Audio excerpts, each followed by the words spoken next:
Hello, this is the seventh session of the Site 42 playtest. Uh, we had an incident log that two of our department heads were not able to narrate in the last session. I pasted it in the chat over the off time, and so now if either of you have it ready, I would love it if you begin with that narration really quickly before we get into the main meat of things.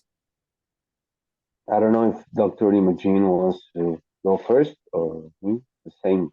You want to go? Oh, feel free. Go ahead. And Okay. as a reminder, the incident report in particular is the anomalous the caregiver incident. Each department head narrates a flashback to a time they cared for and looked after something that they shouldn't have. Okay. So we open up the scene with Lafayette in it will be, I don't know, silly but very mundane, you know. We open with Lafayette in his apartment in New Orleans. The camera cuts to a record, the Billy Joel record, The Stranger.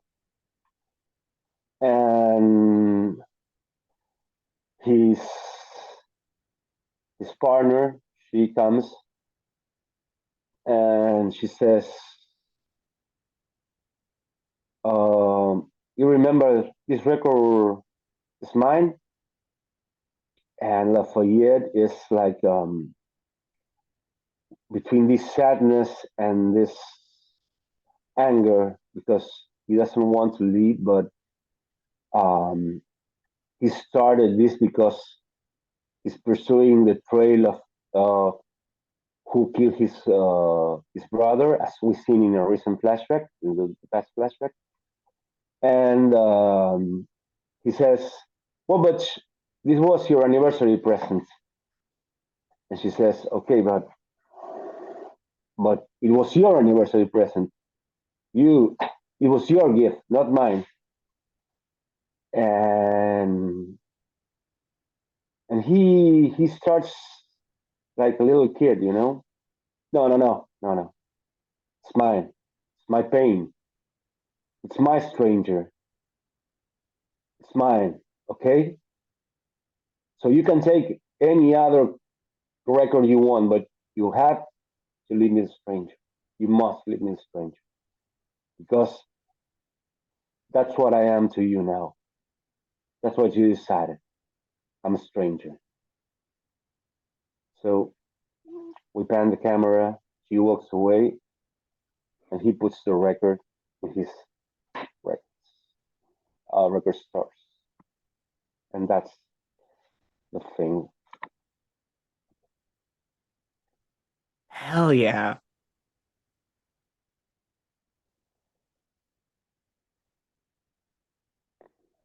All right. So, I think this is probably recent-ish for the doctor.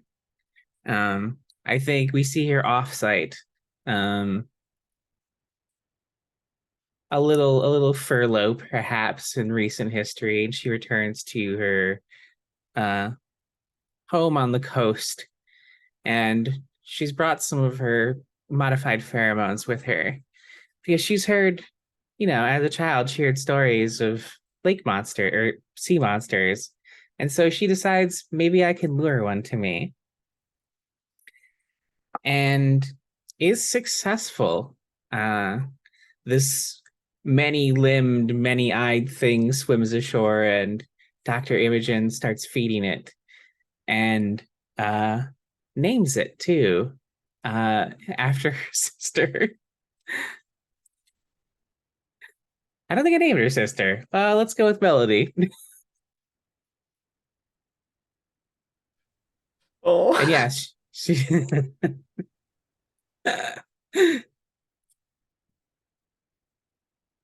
and yeah, she spends the weekend caring for this weird thing that she's probably now unleashed on the coast for for the foreseeable future by feeding a wild creature.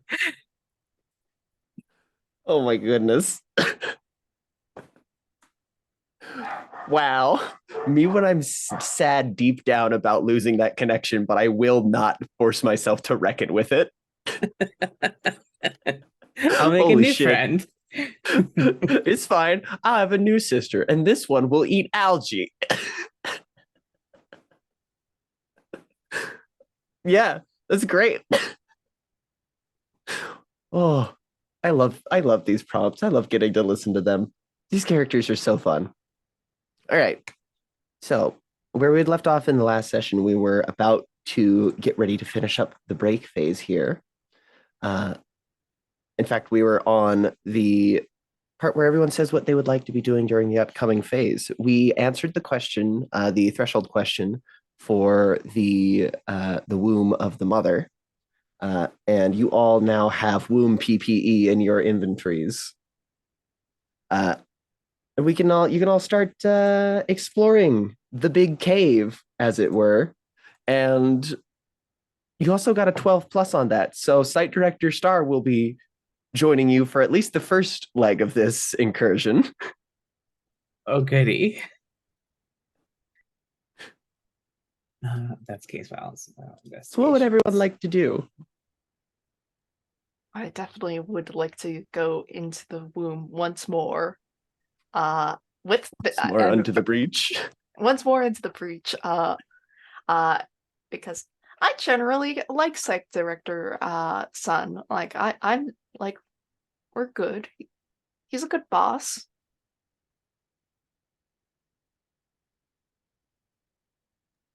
And I will say that we do also have a couple of conditions on the table.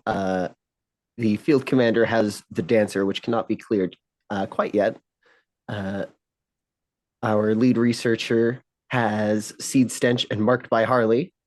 Jarvis is fully clear for once, which is good job. Good job for them. It's because I'm completely good at my job. True. And Officer Lafayette has the fear condition, the darkness of Peepaw.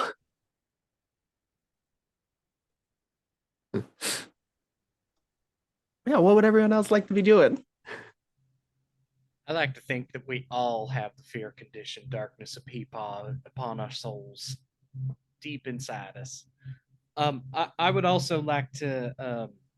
I would also like to descend into the womb, and I would also like to explore the cave that just opened up as well. But done. But gosh, getting started early today. Sorry, everybody.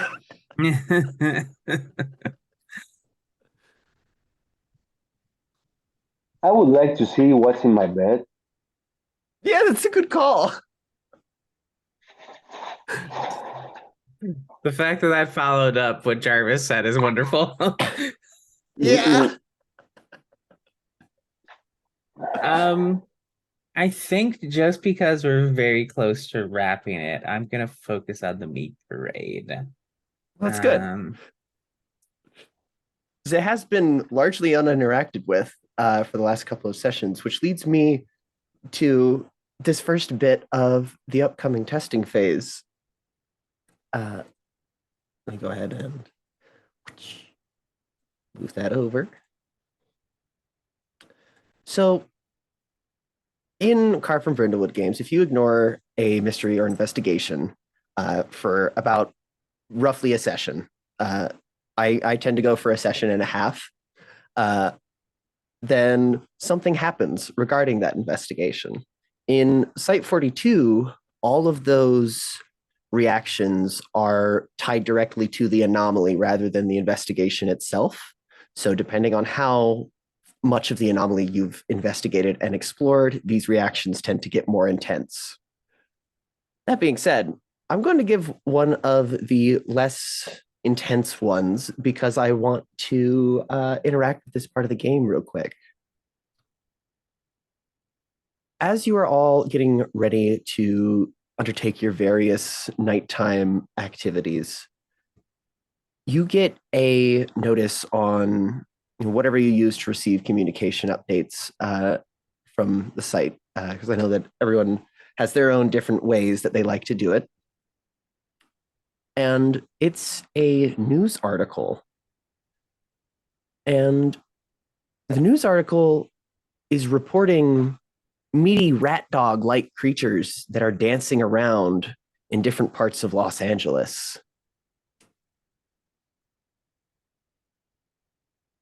And the normalcy track is going to be increased by 1.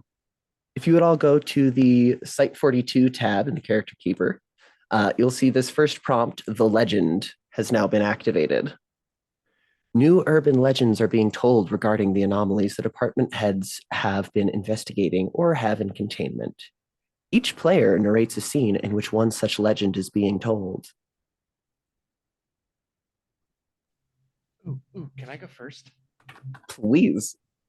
Okay, so this legend is being told around a beach campfire somewhere, far from here, but from a guy who,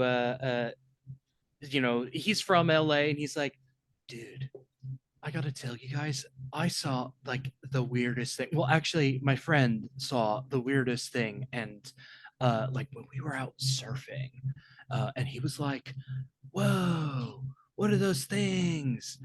Are they like dogs or are they like rats? And we watched them for a second, and we got like kind of, well, I wasn't there actually, but like we like looked at them, and like there were these things, they were dancing around, and one of them was like talking into like a phone. It had like a phone embedded in it, and it was making meat squelchy sounds, and my friend was like, all the meat squelchy sounds were like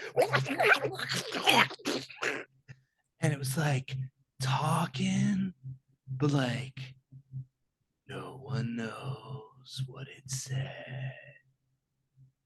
Wait a minute, was that your story? No one knows what it said? That was the end of your story? Listen, it was not my story, it was a friend's.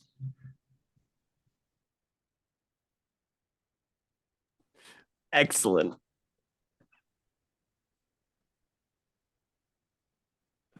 I love that. Well, actually, I wasn't there. Whoever's next may go. Go for it. So we're in this school, and for kids, it's second grade primary school, I don't know. And there are 2 kids talking, One is called Jane, and the other one is called Tom. And they're sitting in their classes. They are 8 years, all 8 years old, And and Jane looks at a empty chair, and he says to Tom, "Where's where's Jim? Oh, you don't know what happened to Jim? Captain Crunch. What do you mean? Well, my mom. I heard my mom speaking on the phone, and she told me that in Jim's house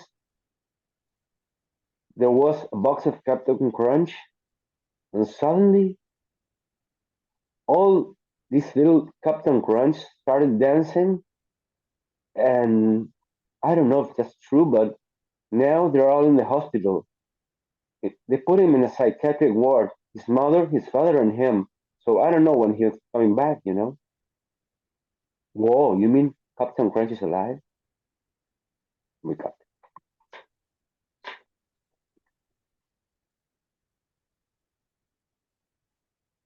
I think, again, I think this is sort of taking place in a little home, like it's like a suburban neighborhood, a place where it's far enough to like be a little bit quieter from the city, but close enough that people still get milk deliveries. And I think like a parent is like just yelling at their kid to go pick up the milk as soon as it gets delivered, else the secret milkman will drink it.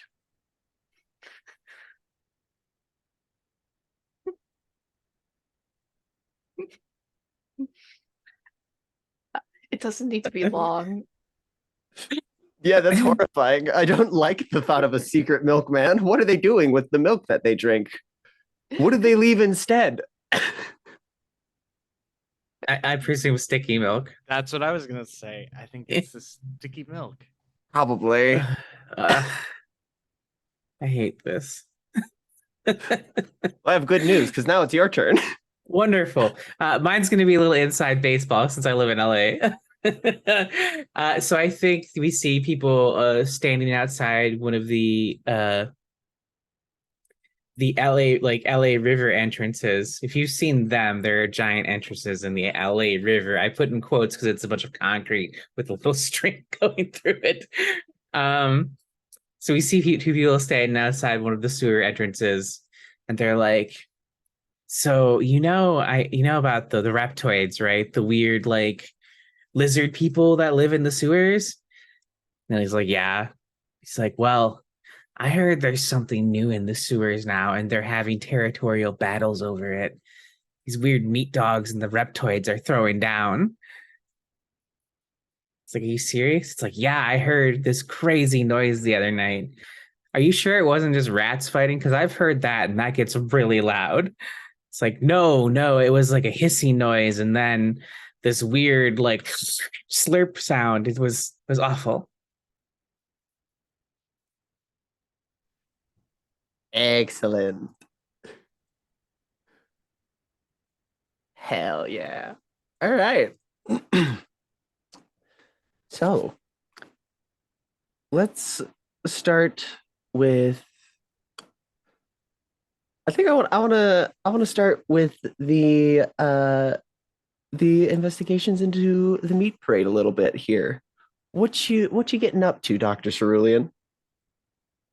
Well, I think given they've spread into LA, um, perhaps that should be where I focus my attention. I can bring one of my team members with me, right? Absolutely. Okay. Who do I have available? I still have people deployed. Uh, Harley will also probably show up at some point, knowing yeah, him. I am marked, so that's fine. Boy.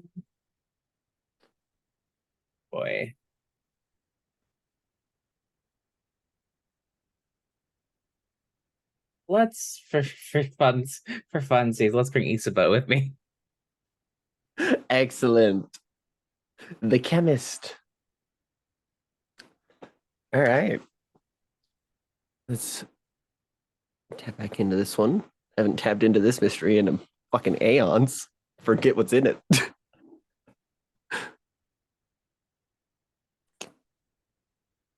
Let's see.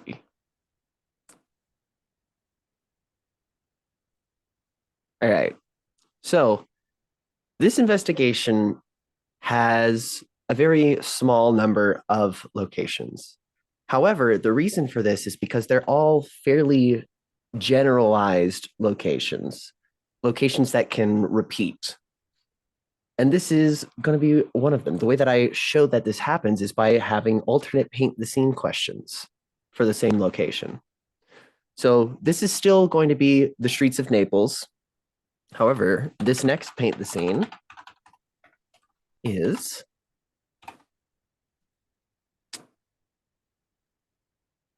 see, because last time we had how can we tell everyone sacrifice something?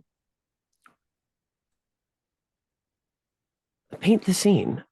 How can we tell that Mother Nature is rapidly reclaiming this street?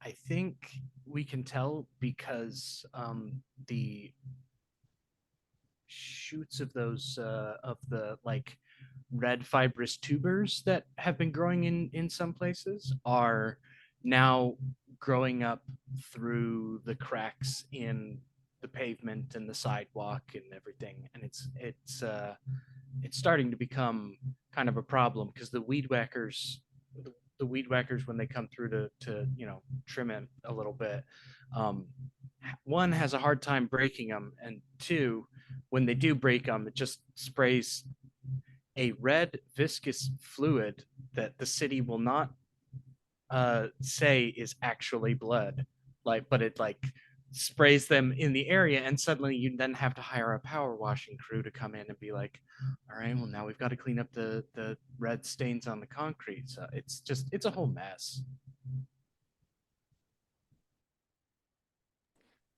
I hope they're getting paid like time and 5. Damn, the city making them go to the abandoned fucking island and cleaning. Horrid.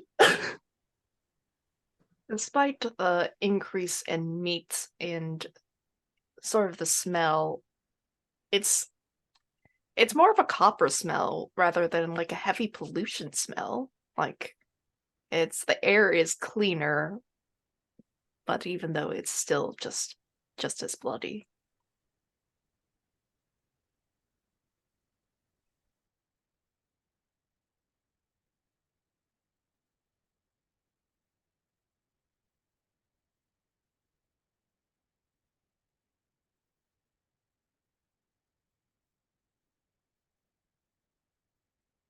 Oh, I think like every drain pipe or any place that gets moist is just covered in various fungi.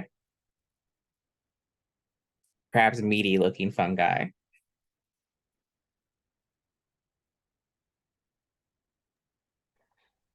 So there's a lot of crosses of wood made in wood. We don't know. They don't respond to any religion or nothing that we know. There are crosses all over the place, and it seems like on the border, right? Yeah, all over the border, and it seems like this extremist group that is from Naples and does know what's happening, and the only thing that we know is that all the crosses are graffiti, a phrase that this land is ours.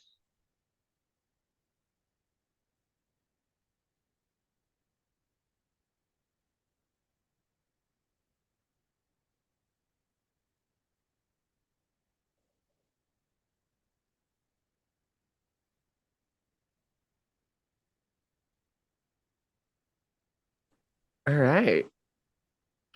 So you and Isabeau O'Hannigan are walking along this street that has, you see like broken pieces of like weed whackers just kind of laying about, and lots of these red stains, these wood crosses lining the street. Again, there are rows and rows of 2-story houses, and they're all nearly identical in appearance and floor plan. There's a lack of parked cars, both in the driveways and the streets. There's also a faint scent of decay on the wind alongside the general copper scent and fresh air of this street. And Isabeau says, wow, well, my hometown is no stranger to the anomalous, and I reckon the county itself is an anomaly, especially seeing his son didn't even know it existed till I broke the silence. But now we've got one of our most influential and dangerous sites there, right in my own hometown. And this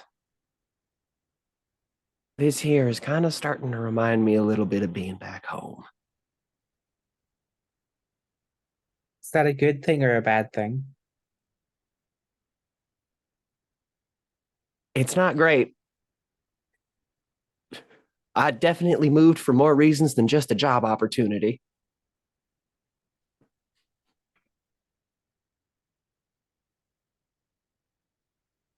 I see. Okay. And she has a denim jacket over a tank top, as well as chaps and jeans. She's muscular and well built, has a 10-gallon cowboy hat. She's in her late 20s. She was selected for your team due to her expertise in anomalous and otherworldly chemicals. Recruited by Sun when Blank Tech, a university in Blank County, New Mexico, disappeared for a total of 4 hours on January blank 20-something, before reappearing completely, save for Isabeau, who made first contact with Sun shortly after the event. Isabeau said that she blank in the other dimension for nearly redacted years, thanks to her understanding of our dimension's chemistry and using it to study the chemistry of this other dimension. The other dimension is also where she learned of Sun's existence. Investigation into that part is pending. Fun, fantastic.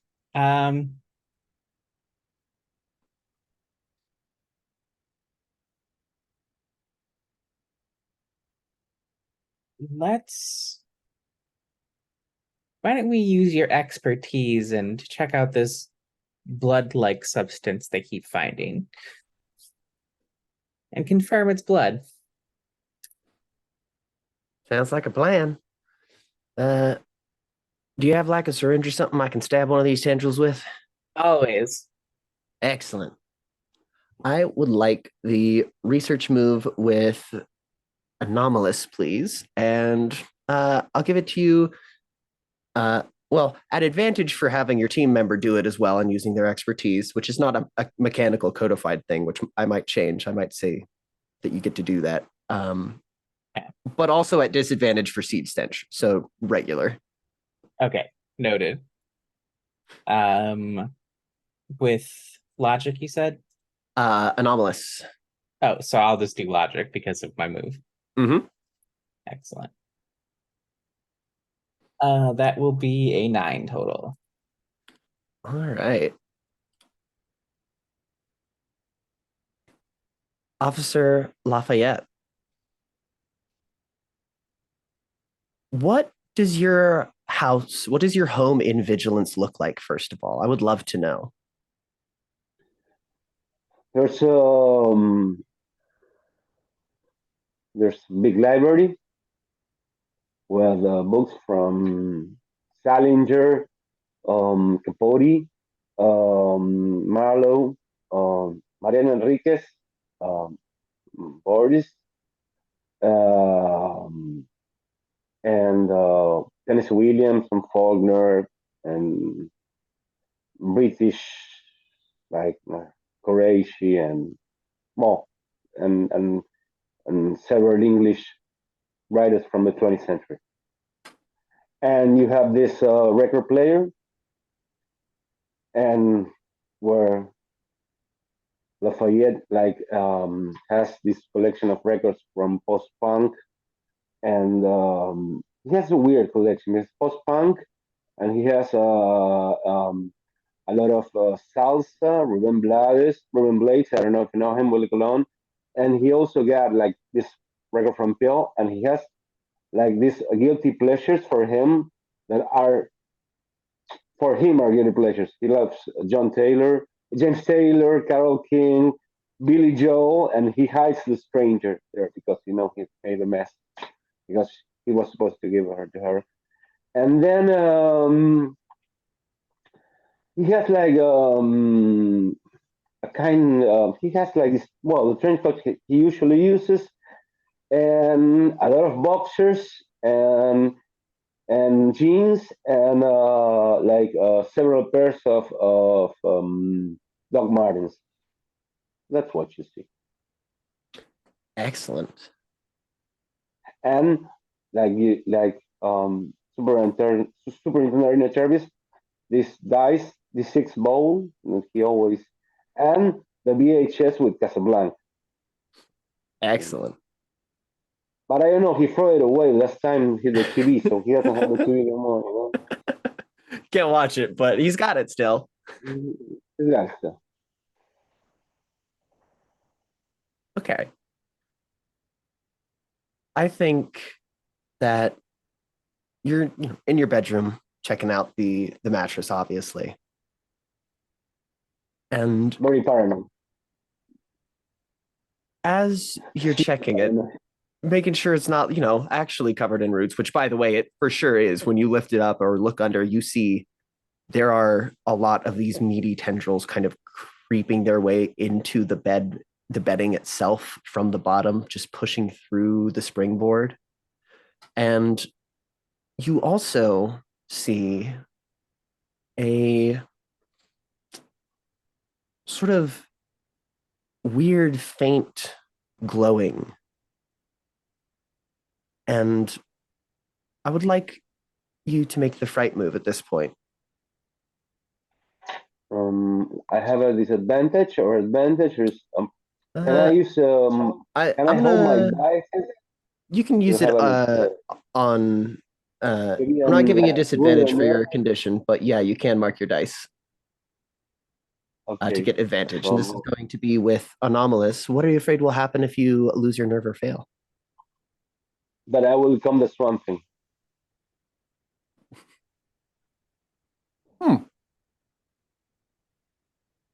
It's it's worse than that.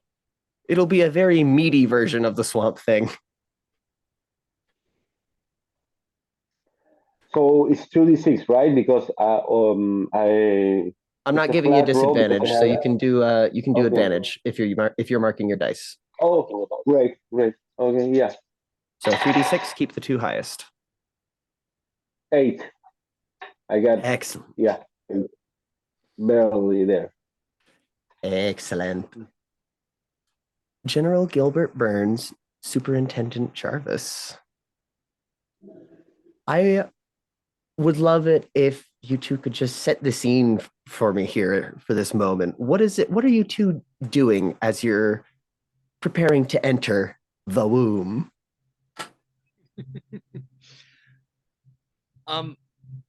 I think the first thing, or I think the best way to establish this is like we are just about ready to go descend down the rope ladder that we have made now that we have access to our PPE, and we're checking that the PPE works, which means we are projecting our desires outward to dissipate their effect on being able to be used against us inward and control us, and that means that just there's this emotional wave coming off of Superintendent Jarvis of just lonely and desire for physical contact and just like a desperation for romance, and yeah, there's a longing there, and it's now because of our very important protective equipment, it is palpable. You could cut that feeling with a knife. Uh, General Burns, in contrast, is more just random, like little bits and bobs of like, oh yeah, I like being very pleased about having knives, even like just in his PPPE, uh, uh, uh, having just a little bit, just a little bit hungry, um, just this sort of sense of like, oh yeah, meat is delicious. Uh, like, and then recognizing like this sort of like palpable tension. It's just like, oh, I can assist in this manner, and like it's trying. I think like just gives you a look of like I'm coming in for a hug.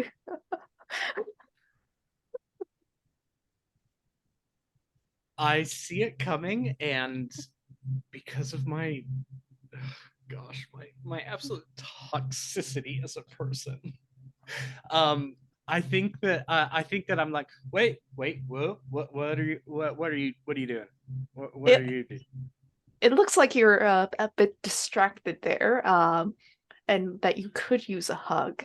I know that even through uh, suits like this, physical contact is sort of a soothing gesture. Oh, oh, that okay, yeah, that was what you were doing. Okay, yes, I will. I will allow that. Please give me a hug. I give Superintendent Jarvis a hug. It's a very awkward hug because like I don't think General Burns has given a hug before. So it's just like there's a hand on your head and a hand around your back. Oh, I am absolutely then nestling my face.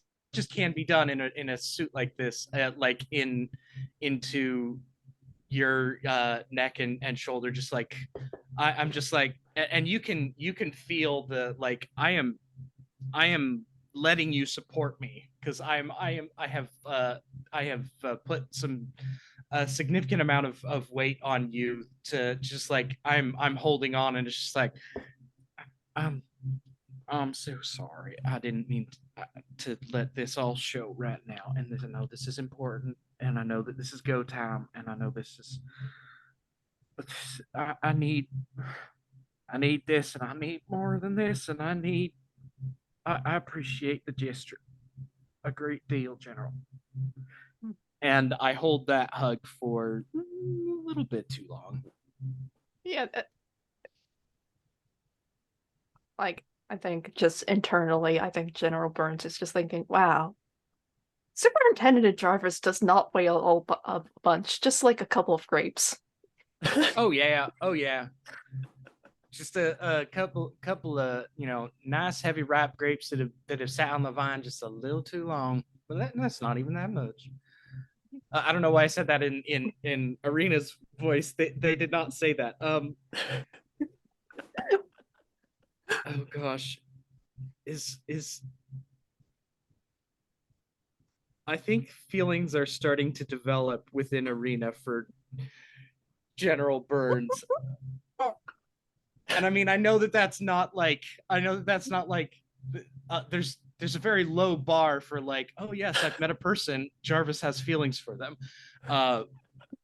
But this moment is resonating deeply within Superintendent Jarvis.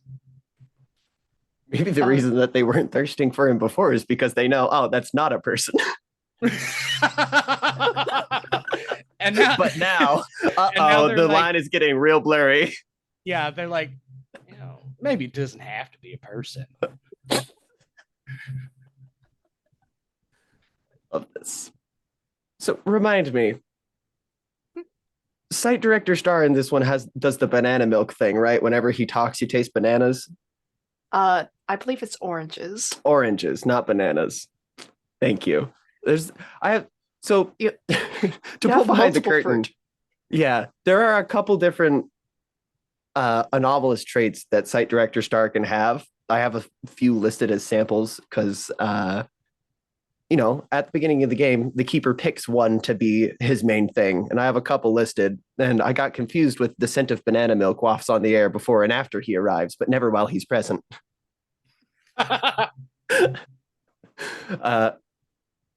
But you do all, rather the two of you, as you're embracing, you start getting the sensation similar to how you're picking up on each other's wants and needs. You feel very yellow. Like that Coldplay song.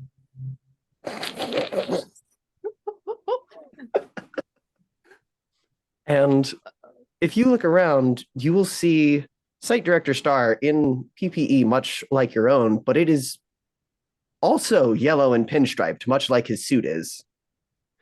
And he walks up to the two of you and just kind of looks, nods in approval, and says, "So, I hear we're trying to get to the bottom of this thing, both metaphorically and physically. Mm-hmm. Oh, mind if I accompany you for this first leg of the trip?" Of course, Director Star. Yeah. And you do taste oranges while he talks. Oh, that's weird. Oranges. Orange, a fruit I have eaten with my human mouth sometimes. General Burns wants oranges. This tracks. Well, I'm glad to see that the personal protective equipment is working as intended. I certainly hope you do not feel too alarmed by my own wants and needs. However, I think it might be best if we start getting along. Hmm. What kind of desires is site director Star serving? Yellow. Oh, just yellow. He wants man wants yellow. He knows what he likes. Okay. It's very yellow and it feels bright. Is it bananas? No. I think General Bird says that out loud. Site director Star smiles and says, "Could be. I do Alright. like them. Burn, They taste mighty fine." Burns in this job. All this shit is bananas. BANANAS. I'm so glad that Gwen taught me. Oh, I've heard of that song. And now, at this point, Site Director Star begins to climb down the rope ladder and start walking just very casually, like a saunter, really, down into the opening with his hands behind his back, kind of whistling as he does so. What do the two of you do? Well, it's time to follow. Mm-hmm. Excellent. So you see what you've seen previously of the opening, the things inside the folds stuck there. I really hate that already chewed gum is part of it, by the way. That's so fucking nasty. It's great. It's really good. But to be clear, I hate it. And oh, there we go. That's why that's freaking out. Aha. As you are traversing the opening, you start getting deeper in, and the light of outside starts to fade away. You can't really see that much anymore without turning on a flashlight or something along those lines. But very shortly into this trek, you come across something just inside the opening. And this here is another location for y'all. The Flesh Gate. It is a thick, translucent membrane blocking the path leading further into the womb. It glistens faintly in the light and vibrates as A-1004 creatures walk through it as if it was water. You see a couple buddies just kind of walking along, and they don't pay any attention to you whatsoever. They just walk right through. Let's paint the scene, everybody. How do you mentally prepare yourself for the eventual journey even deeper?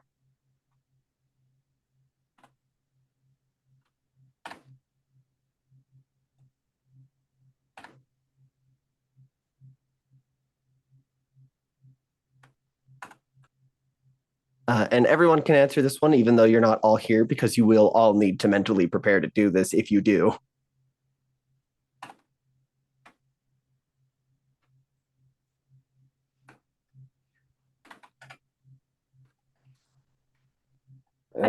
Officer Lafayette. Oh, sorry. Go ahead, go ahead, go ahead. Go ahead, General. Yeah. Sorry. I think General Burns has like a sort of a confused look of like water. It's not blood because blood has like a different viscosity than water does. And he's trying to wrap his head around what this material is made of. But then in the end, he decides, oh yeah, it really doesn't matter what it's made of as long as we can get through it. I think Superintendent Jarvis tries to ground themselves in reality by humming humming Bohemian Rhapsody and taking a special time to hum through the guitar solos and everything. They try not to do it super loud and obnoxious, but it's just kind of they're kind of loosen up the shoulders and hum Bohemian Rhapsody thing, just like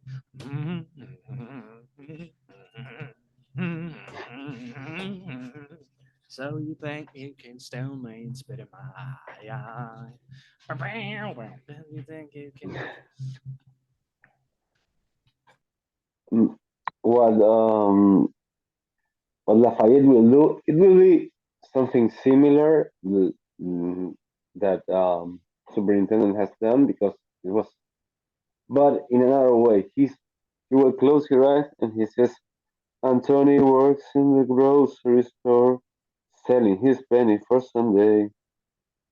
Mama is known and not a horn on the door. He said, Sonny, move out to the country. And he starts moving out Anthony's song from The Stranger of Billy Joel, and it's such a uh, long song that he has like 2 minutes to working too hard can give you heart attack, you wanna know by now. You wanna Who know needs a by house? now?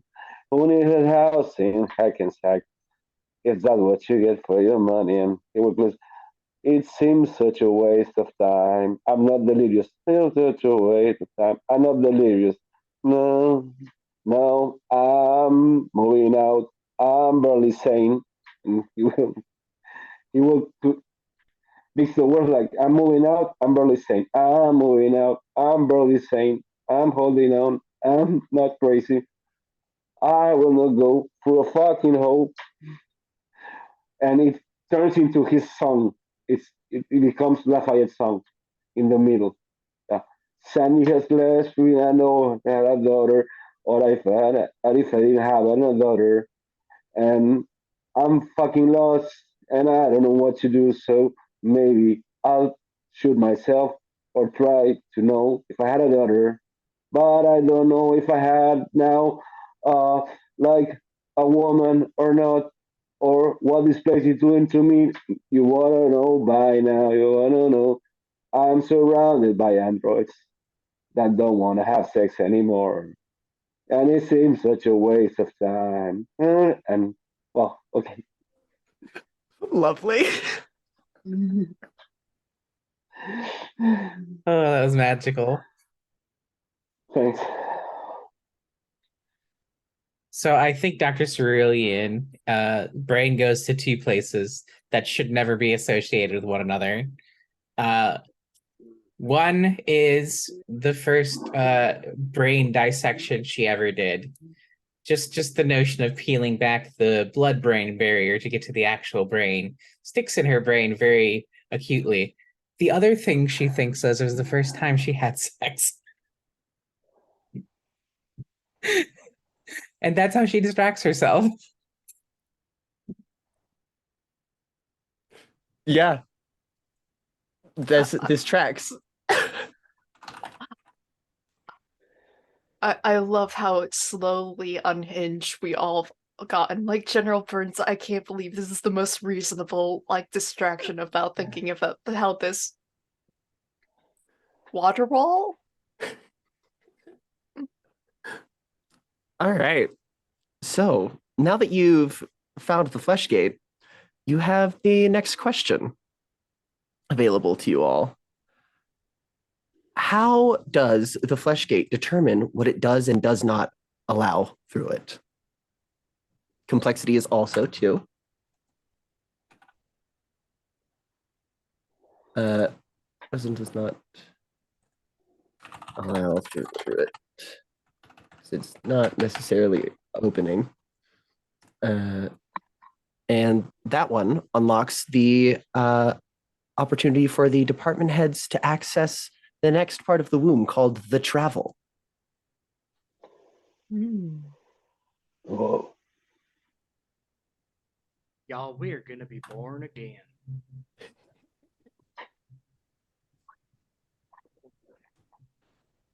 This is what you see as you get a little bit further in. What do you do now? Well, I think the first thing to do is I'm here to talk to things. That's my entire job at the moment. I want to talk to one of the buddies and go, "Hey there, buddy. How'd you done walk through that there flesh gate?" I would love, love, love the anomalous move with, or rather the fright move, or fuck, research move. Research. Ugh. I'm not even using other terminology. It's just mine. The anomalous move isn't even a thing. The research move with anomalous, please. All right. That is a 10 plus, what was my anomalous? 1, I think. Yeah, that's an 11. Excellent. I keep wanting to fail a move. Like, spoiler alert, I want to fail a move so that I can mark paperwork and get employee of the month, because I thought that would be a Well, really you can mark interesting- it even if you didn't fail. You can mark it just to increase the success to a 12 if you wanted. Oh, all right. Yeah, we'll do that. I'm going to be extremely competent in front of Director Starr. And I felt like this would be a good thing because it's like, how's the oversight board going to get back at me for being like, my defense for all of my sexual harassment is I'm just super confident. It's like, okay, all right. You want to be super confident? Here's employee of the month. We've got fucking eyes on you all the time. Excellent. So we'll get to that here in a moment.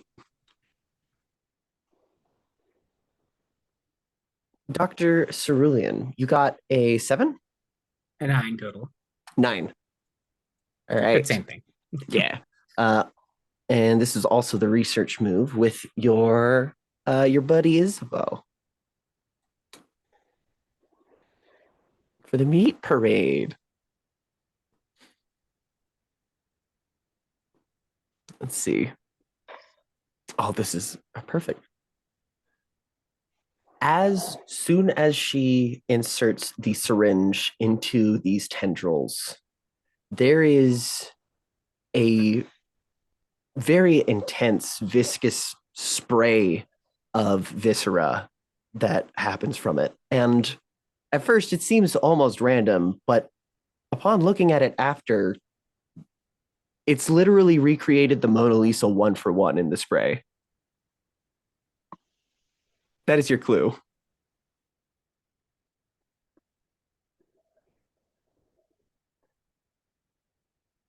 Huh.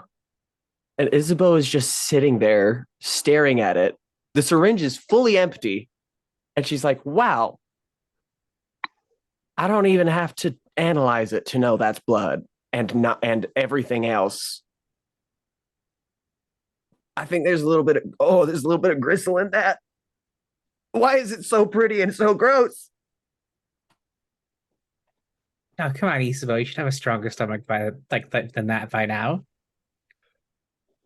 But the smell, it's so pungent now. Just like a clothespin, I keep several on me for Please. just moments like In the name of everything we have locked up in all of the sites across the world, please give me a clothespin for my nose. and she pulls one out of her many pockets. Here you go. Immediately on and a sigh of relief. Oh, that's so much better. And as this is all happening, let's see. Which one is it in here? You have one? Oh, that's right.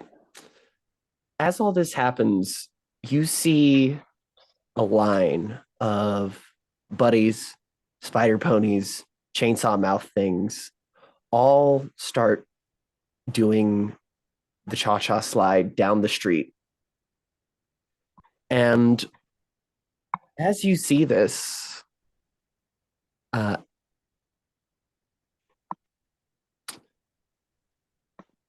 you are going to take the dancer condition, and General Gilbert Burns, you can remove that condition.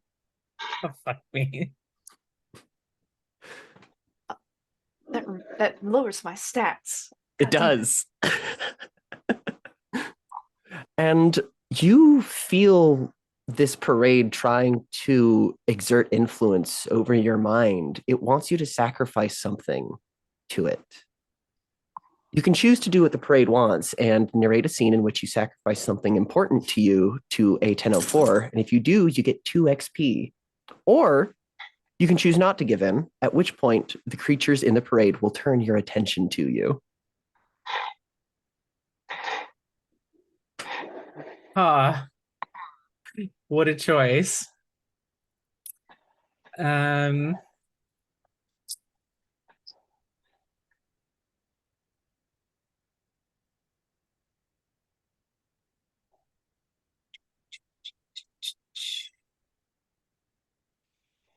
I think, oh, if the chainsaw mouths weren't there, I would just see what the parade did to me. But I have a feeling I know exactly what will happen with those things be about.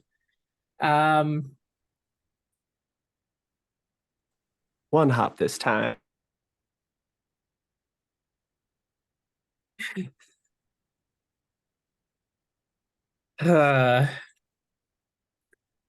at least he's not Mambo number 5.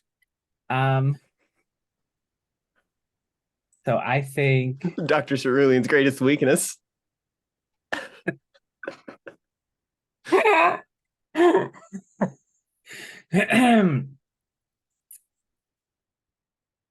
I think what I'm gonna do is,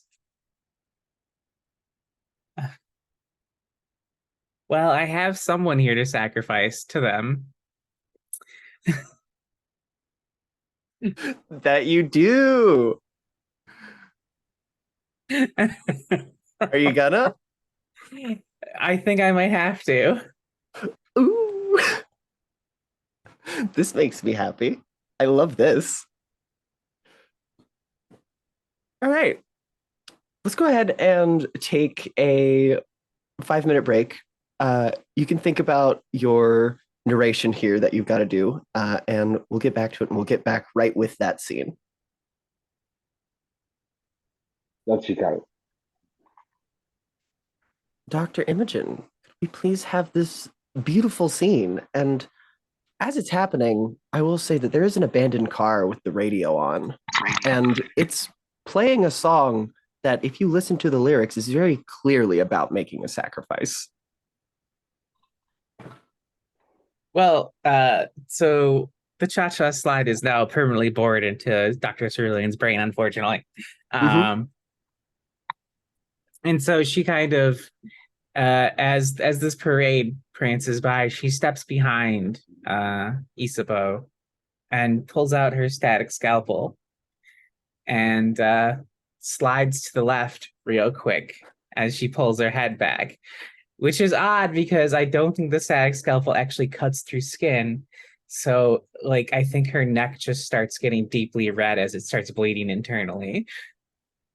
And then she shoves her forward into the parade. Excellent. And now I would love to know, how does A-1004 begin subtly embodying this sacrifice? Oh, Lord. Oh, let me look at Isabeau's description. Okay. I think I know. I think a lot of the people in the parade start wearing 10-gallon cowboy hats. A lot of the little creatures. Awesome. You get to mark your 2 experience points. Yay! That does not clear the dancer, though. Not yet, at least. You have Fair one enough. more sacrifice on that track until the thing with the investigation happens. So keep that in mind the next time that you're investigating this, that it only needs one more sacrifice to have its bad thing happen. Noted. But otherwise, yeah. I'll all just of go this ahead and mark happens. Isabeau as dead. Yeah, yeah. Oops. Officer Lafayette, you are looking beneath your mattress into the darkness that is full of these roots, and looking at this sort of glowing thing. And you got a 7 on your fright move, correct? Or an 8? 8. That's the same. Yeah. So on a 7 and 9 on the fright move, you do it or hold steady, but there's a complication. The complication here is that all of the lights in your home, they don't turn off, but the light bulbs shatter. So there's this loud pop that is heard, and you're suddenly in pitch darkness, except for what is beneath the bed. And as you look, you notice that the roots have formed this sort of box, and it's playing Casablanca on that box. What do you do? The complication here is that you're now in the darkness. So any other conditions that you may gain will start increasing your fear condition. So I start watching Casablanca.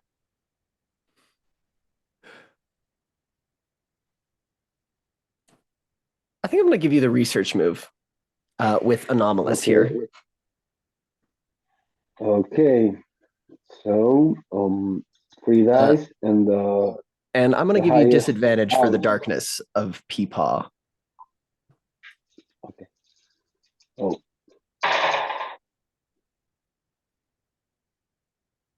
Okay, 2 5s and a 1. So I got a 6. All right.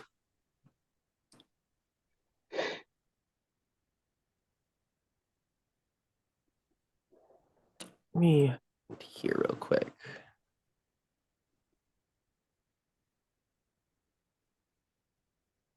Yeah. So you're watching this and you can't help but feel drawn to this picture that's being put on by the roots, which suddenly, by the way, it looks like a few of them are wearing weird little cowboy hats. Don't know what's up with that. Not all of the roots, but some of them. And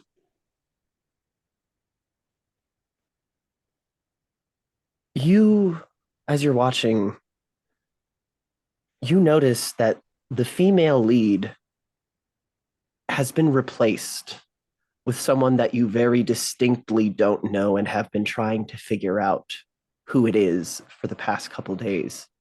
It's this Sandy person. She's the female lead now of this version of Casablanca. Unless you would like to file some paperwork. No. Excellent. We're going to get back to that scene. General I was gonna offer to Oh. I was gonna offer to do the somebody has to do it move to try and save you, but it sounds like you don't want to be saved, which I think is very cool. Excellent. So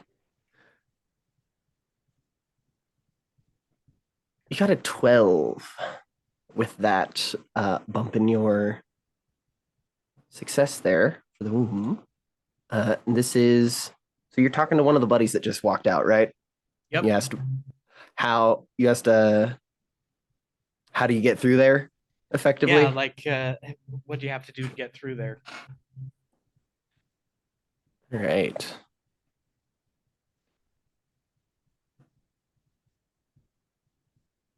You see,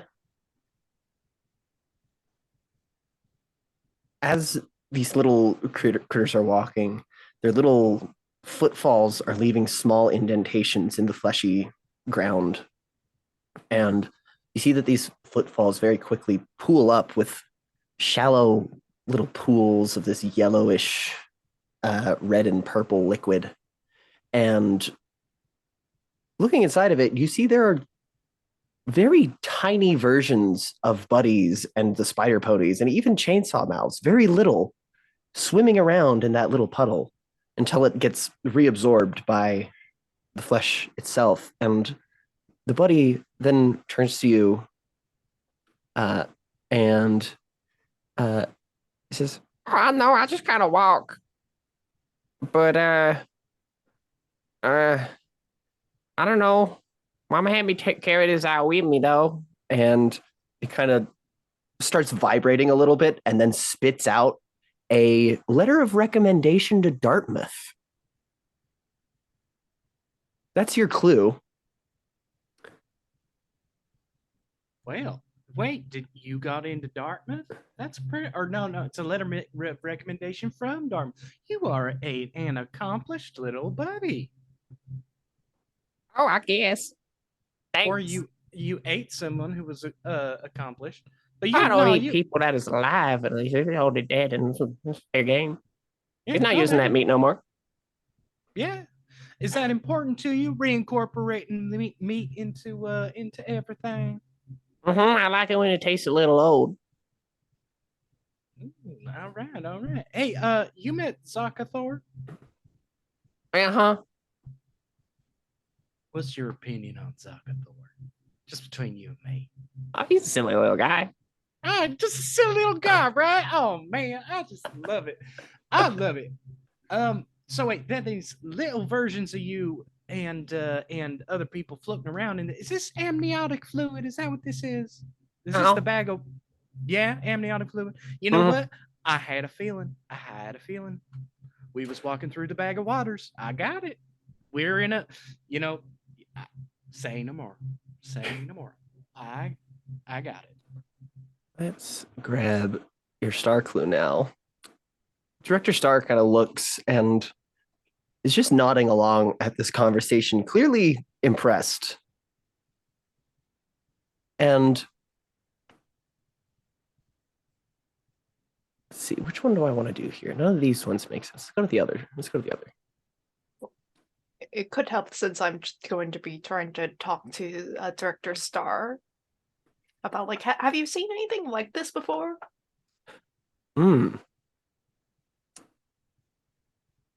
Have I given this one yet? Let me double check real quick. I have not. I have seen something slightly similar once in my past. There was a time that I was, well, it was the mandatory vacation day. You know how it is, yearly mandatory vacation day for us. And I decided to spend mine beachside. I was sitting there, standing really. I don't like sitting in the sand. You understand. Mm-hmm. I was standing on this beach and, the darndest thing, it looked just like regular water, but I had my friend take a picture of me and I actually keep it in my wallet here. And sort of, you see the arm part of the PPE go limp as if he's pulling it inside his torso section to look through his pockets on the inside of the gear. And then he kind of fits the arm back in and his wallet comes out on the outside as if it just kind of phased through the PPE. And he starts thumbing through it and he pulls out a photo of him standing on a beach, but the water is not blue. It is a very viscous water, shimmering, and it has a red hue to it.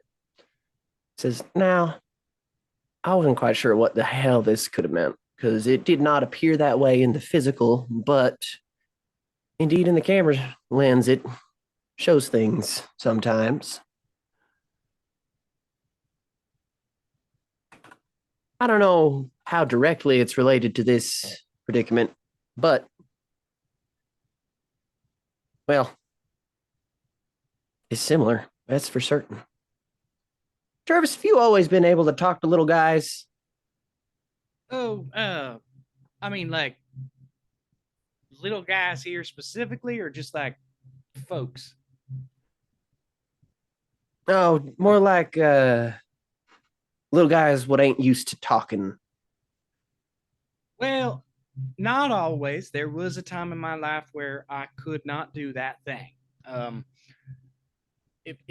It has been there was an incident when I was little, and then just since then I've just been able to talk to things.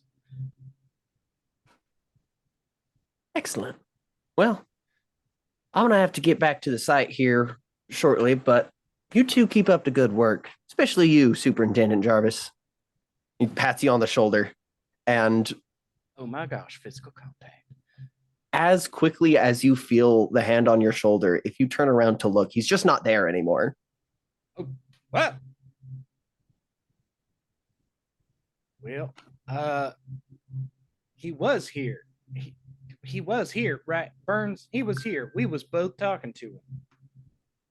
Yeah, he does that. Yeah. Yeah. You can only really tell like when he's around if you can taste oranges. Okay, so that wasn't just me. All right, listen. I thought for some reason, yeah, and I've talked to him a bunch of times before, but like every single time, and I thought maybe it's just me. Am I having like acid reflux, that kind of thing? But it's not. No, it's okay. All right. I'm not crazy. Every once in a while, you just gotta, take stock in this job and be like, no, I'm not crazy. Things are a little strange around here.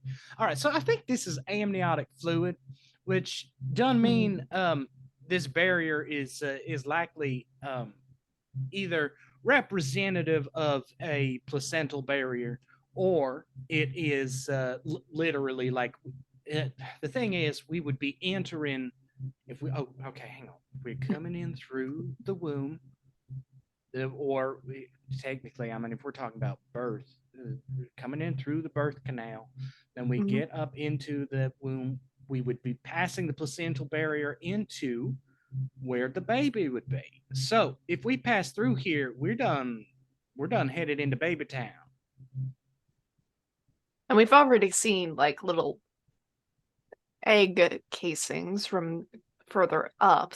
I wonder how much more baby town, as he put it could get. Yeah, I get the feeling that this is a mother who is building motherhood into a big mother event. That all of this is to serve the birth of something, but that's just like something big, probably, I don't know, giant meat thing or a mushroom or I don't know, a deity of blood and a world, or perhaps a world. I mean, the sky's the limit. Probably past that, honestly. Past the sky. We're getting into past the ionosphere and all that good stuff. The big question with a placental barrier is that some things can pass the barrier and some things can't. You have an issue with that with like there are lots of different medicines that will sometimes pass the placental barrier, and that's why pregnant ladies are not supposed to take certain medicines. We got to figure out. Let's get a sample. Let's get a sample. This just this little bit. All right. And I think like General Burns is just going to try to scrape up some of the amniotic fluid off the surface. This is definitely the research move with anomalies. Okie dokie. And I don't have any conditions, unfortunately.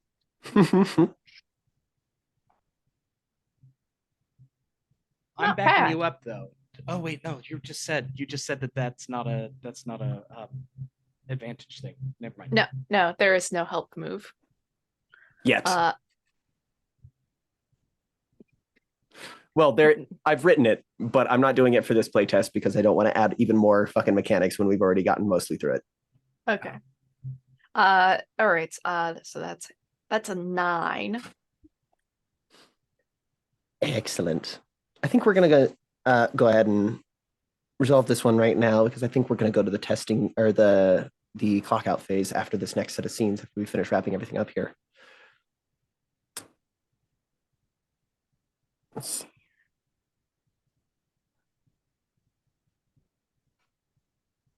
So you are just kind of scraping at it at just whatever to try and get some of this fluid up, correct? I have good news. It doesn't take much because you see well, let me pull this up in particular here. You see on the other side of the flesh gate, it starts to flood full of this fluid. Oh, great. It is completely like top to bottom, and the gate is kind of like bulging out from holding it back. And it's sort of just staying like that. And you see the other A-1004 creatures, deeper inside, they're still just kind of swimming around in it, not minding at all. And as for your clue, because that's your complication, is that now part of the womb has been filled with fluid. And things happen when things are filled with fluid, as we all know. Mm-hmm. Yeah, I warned y'all this one was going to be gross and horny and weird. But as you see this happening, you're trying to kind of grab some of it to take back as a sample. You see kind of lodged into the floor right by where those buddies had just passed through the gate. You see, as if something kind of dropped and got stuck in the ground there, is a glowing key card. You can add it to your office, but it is also your clue.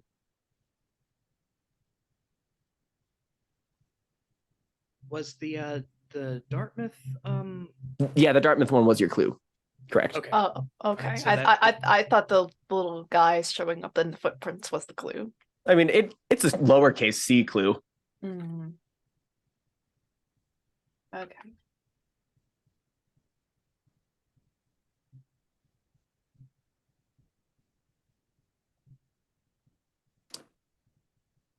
And cutting over now to Officer Lafayette. You got a 6, correct? Yeah. In this darkness, as you're staring at the roots beneath your bed, you see them all start to slowly retract and retreat down into, or rather out of your home. And they don't even leave any entry or exit marks as they do so. It's very strange. It's almost as if the house grew the roots and then kind of didn't need them anymore. So they stopped being there and fell back in. But this sort of TV structure of roots remains. And I'm going to increase your the fear track on your fear condition, and I'm going to change the darkness of Peepaw to the darkness of Sandy.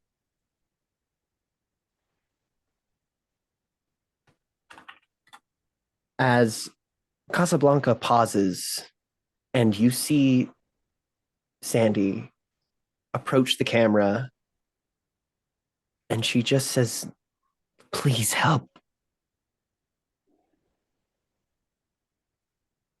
What do? You can file paperwork if you would like to have a different result. Who are you? You don't remember? Please, you have to remember. And then the TV subsides. And she's banging on the screen on the other side as it's lowering. She says, "No, don't go, don't go." And then it's gone. Before she's gone, can I do something or just she's gone? Sure, go for it. I will throw the water that Dr. E machine has gave me, the hot dog water, to the TV.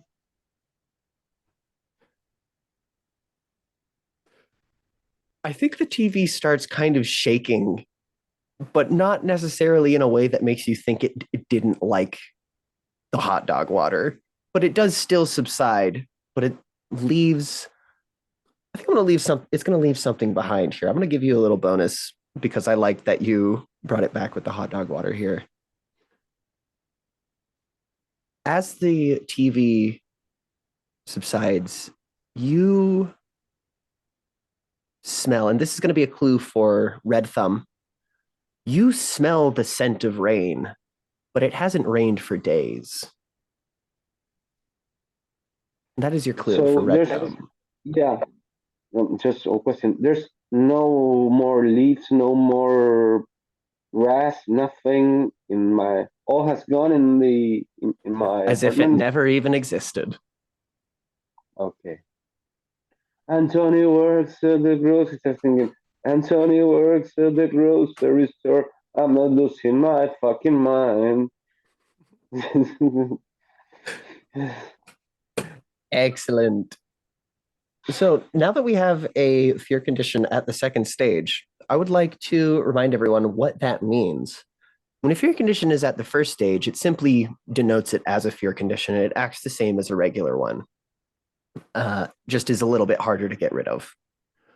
At the second stage, in addition to rolling at disadvantage, it adds a -1 penalty to any die roll made in which the fear condition applies. So if I have you roll a die and I say you're going to be at disadvantage because of your fear condition, you're going to be rolling at disadvantage and -1 because you're starting to really feel the effects of the fear itself. And your house is still dark. All your light bulbs exploded. You should probably change those. So, can can I can I do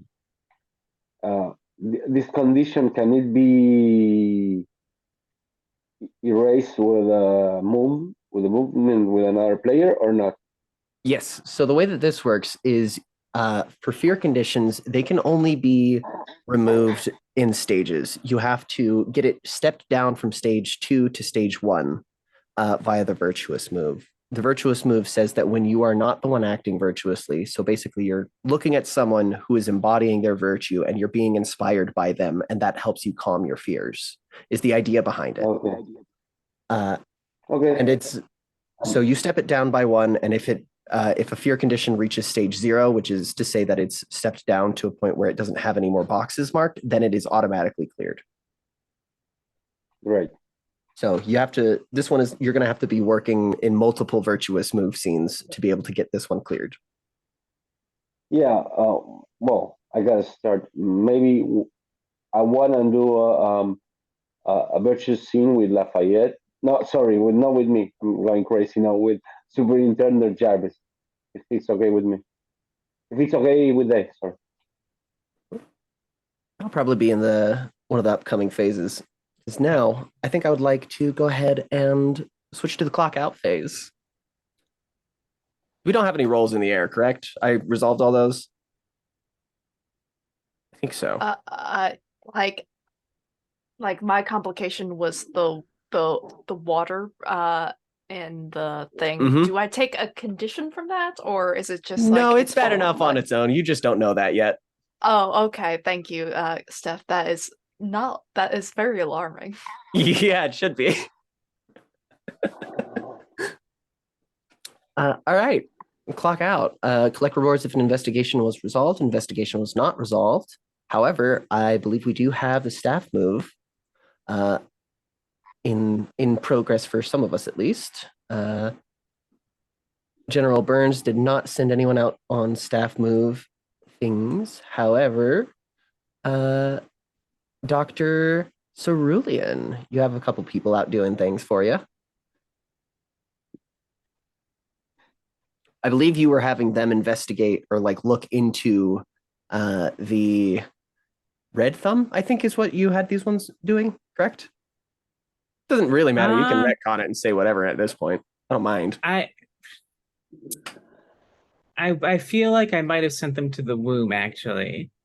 This makes sense. Yeah. All right. So go ahead and give me the staff move, please, with a +2. That'll be a 9 total. Excellent. On a 7 or 9, the assignment was draining for your team. Any unassigned team members or any assigned team members are unavailable for future assignment until the next clock out phase, which reminds me, your geoscientist is now available since they weren't in the last one. That's assigned, not unavailable, unassigned. There we go. But you get to choose either a clue or So you get to describe a clue for an active investigation, or you can add something to your court or to your office. Oh, I think I'll probably do a clue.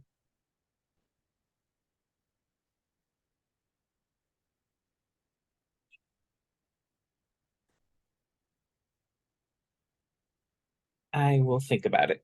All right, I'm gonna put down that staff move clue from Cerulean.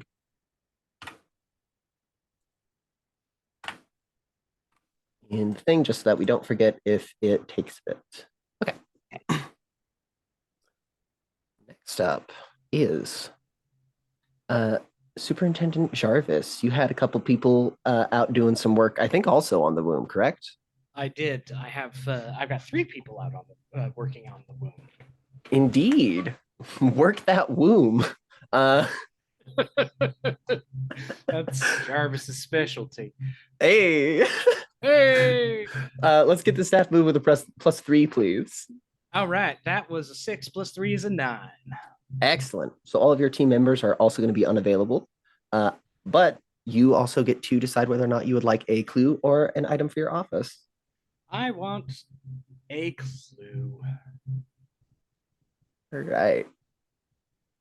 And I think technically, I have a clue from the last time we did the clock out phase that we never resolved. Oh yeah. Which one think was it that for? That one was for the meat parade. That makes, yeah, I'm remembering this.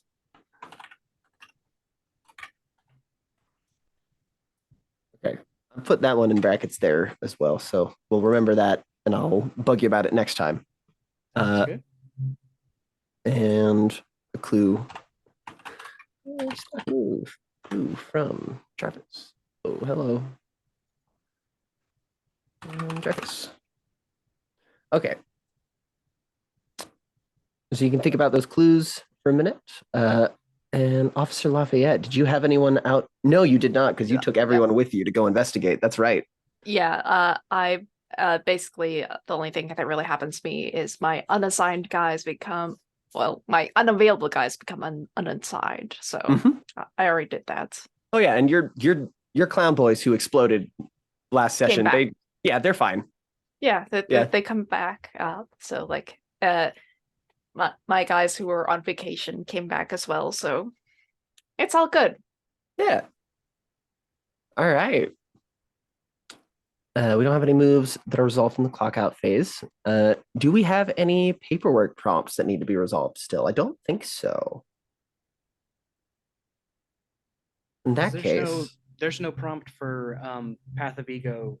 Other than you get the thing, yeah. Employee of the month.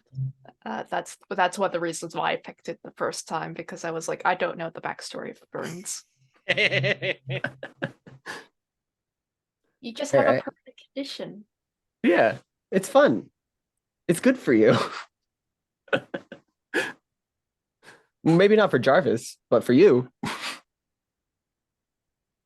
All right. So that's that. That's the clock out phase. That's done. Except, wait, where's the, no, I forgot. There it is. It's right there. I skipped right over it. Answer and mark new elective performance evaluation questions. So we do questions. General Burns, did you experience temporal drift? I don't think so. Did you demonstrate unhealthy coping mechanisms? Last time, just generally, general burns of having ecliptic tastes, also recommending people do bad things, or just generally like, hey, this Disney movie, probably an anomaly. You should get that looked at. So I think I hit both of those questions. Excellent. Not enough to level up. One away. So close. So sad. All right, so you can change those if you want, or leave them the same. Dr. Cerulean, did you experience temporal drift? You did. You made hot dog water happen. Of course I did. Yeah, I did make hot dog I remember water happen. I so it's I missed last session, so I'm trying to like think back to 2 weeks ago.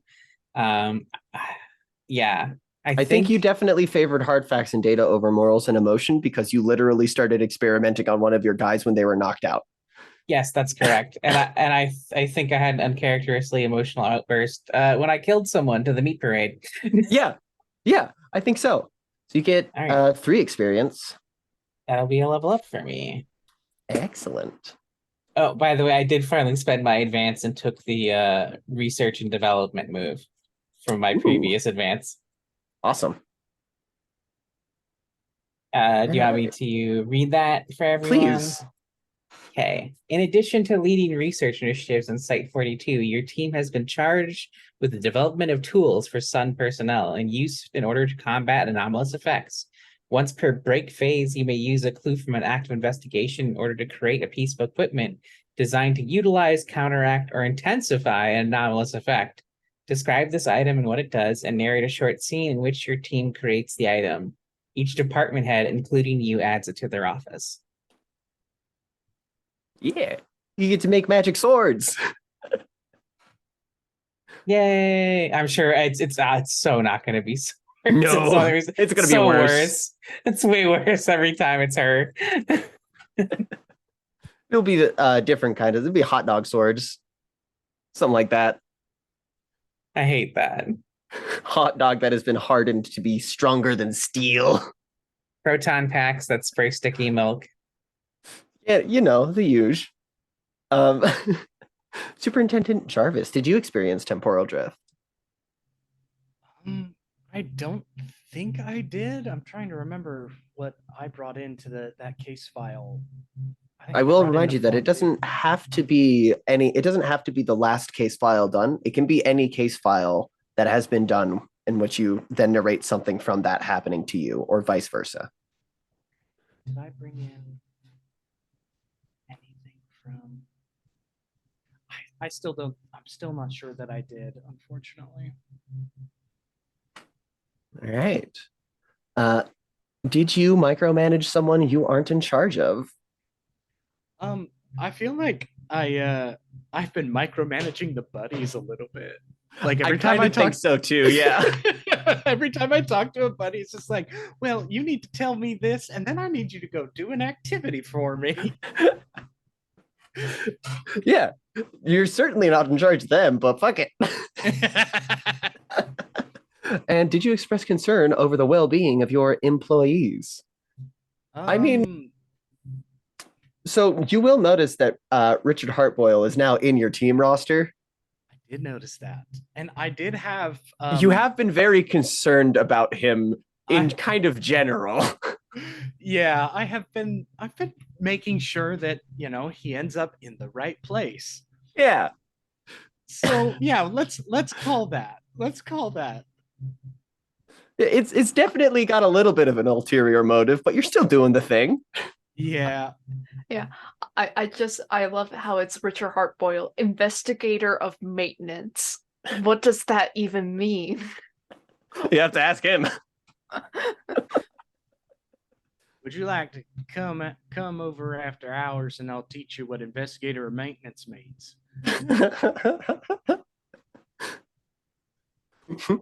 And Officer Lafayette, did you experience temporal drift?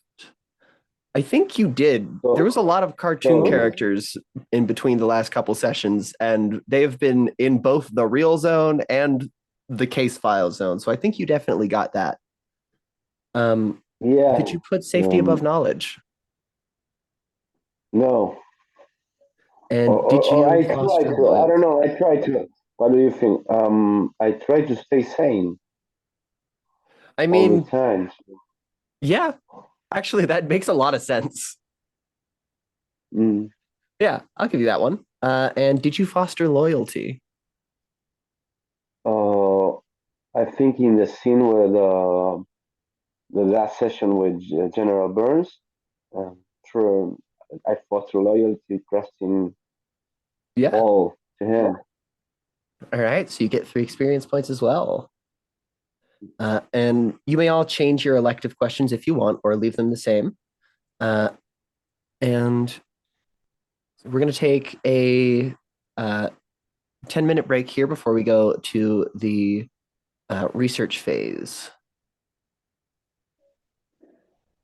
And I have a game. That was the wrong button. My bad. Oops. Well, we started. We're all here. I know that much. So, well, we were talking about other things, and then I clicked the record button instead of the unmute one, like a fool. Anyways, hard open, cold open. We're doing this now. Fuck. We're good. Okay.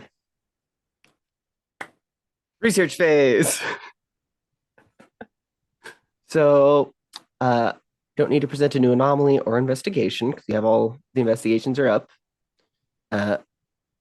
We get to do the first portion of the staff move here. Would anyone like to assign people to do some things?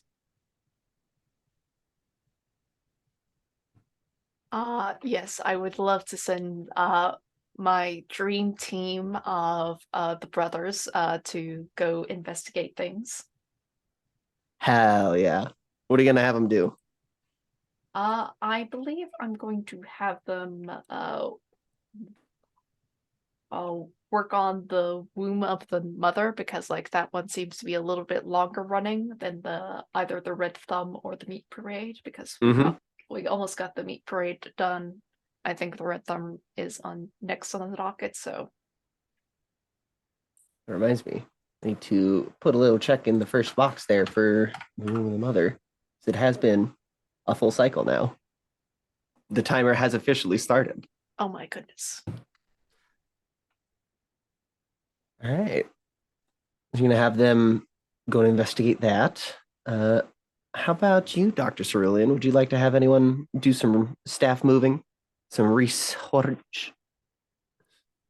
One of your two people who are not dead and available?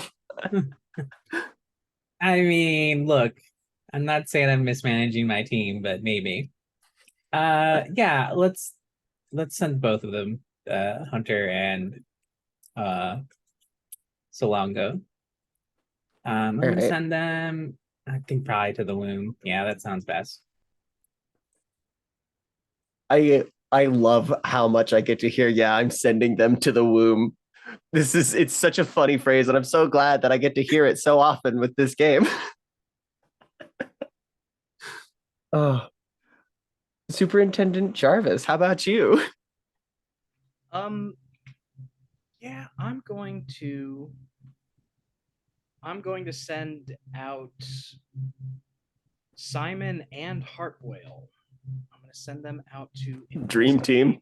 Yeah, Simon's gonna show Heartboil the ropes. Heartboil's gonna possibly be very weird and surprisingly sexy. I think I'll send them out to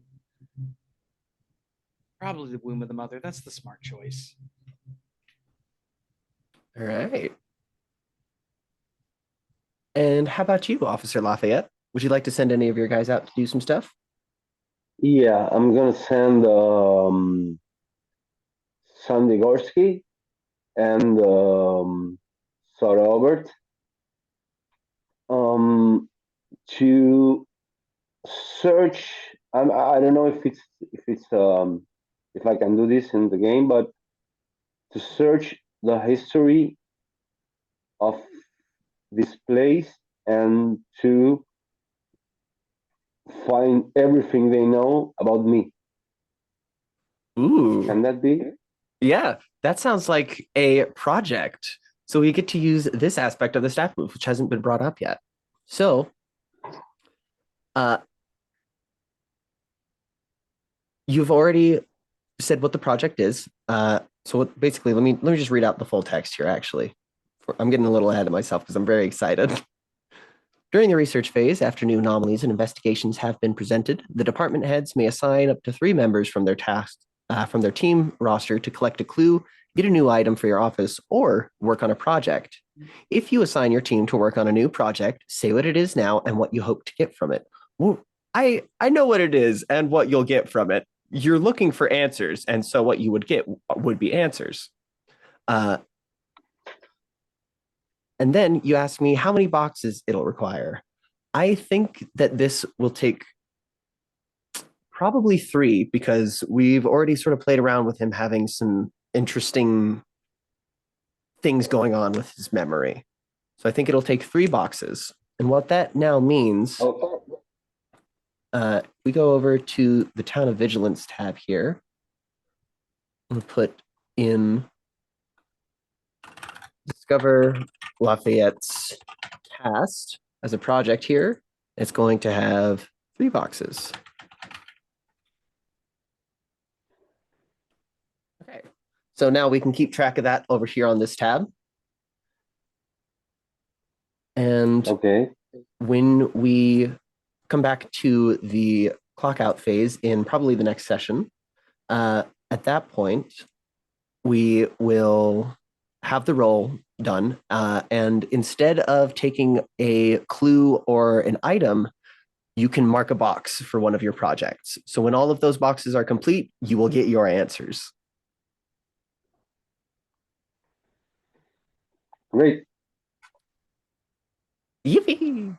I love it when my mechanics get used. This makes me happy. All right. They're going to be working on your project. So that's the staff move taken care of. What would everyone like to accomplish during the research phase? Keep in mind that this is now the opportunity where you would be requesting scenes with the virtuous move. And let me know if you want any of your unassigned team members to accompany you during your escapades. I am full up on conditions, so I need a virtuous move. Me too. I need at least one virtuous move. Can I do it with a superintendent? If they're okay? Yes, I'm good with that. I can pair up with Dr. Imogen.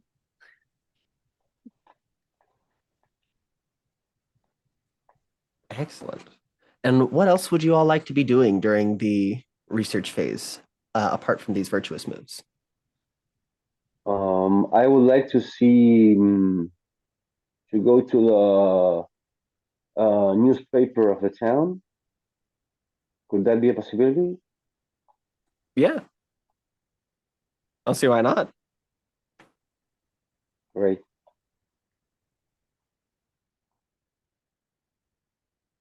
Yeah, I think I am gonna handle the meat parade a little bit more just to set up things there. You did change one of my moves a little bit. I noticed because I have more slots now. Yes, very slightly. That's it. That's the change. The team move for the field commander. Over the course of the playtest, I was like, well, this is already getting mostly used up, and this is just like the end anomaly. And if I wanted it to be over a long form campaign, then it's all going to be used, even the advancement ones, before the end of it happens. So 6 was just too few. So now you start with 6, and you can have a total of 12 by unlocking it. Really, it's just changing numbers around. Yeah, I getcha. So like I definitely probably gonna mess around with that during the break phase next time. But anyway, yeah, I'm just gonna investigate the meat parade, hopefully try to resolve that.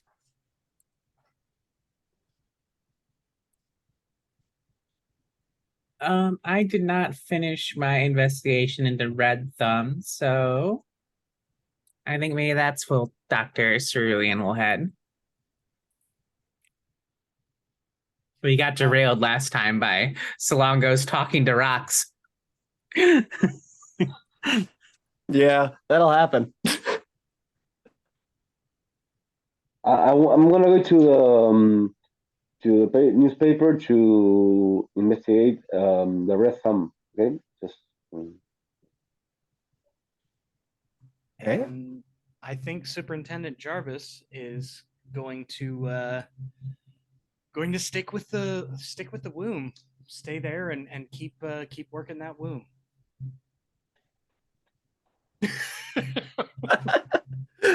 Absolutely. All right. So I think we have enough time to probably handle those virtuous scenes before going to stars and wishes. If we want to do that first, or we can let it sit for a while and you can discuss it off air, and we can go to stars and wishes right now. What do you all think? Virtuous moves, virtuous moves, virtuous moves. I'm okay with that. All right. Who'd like to start? Who has an idea?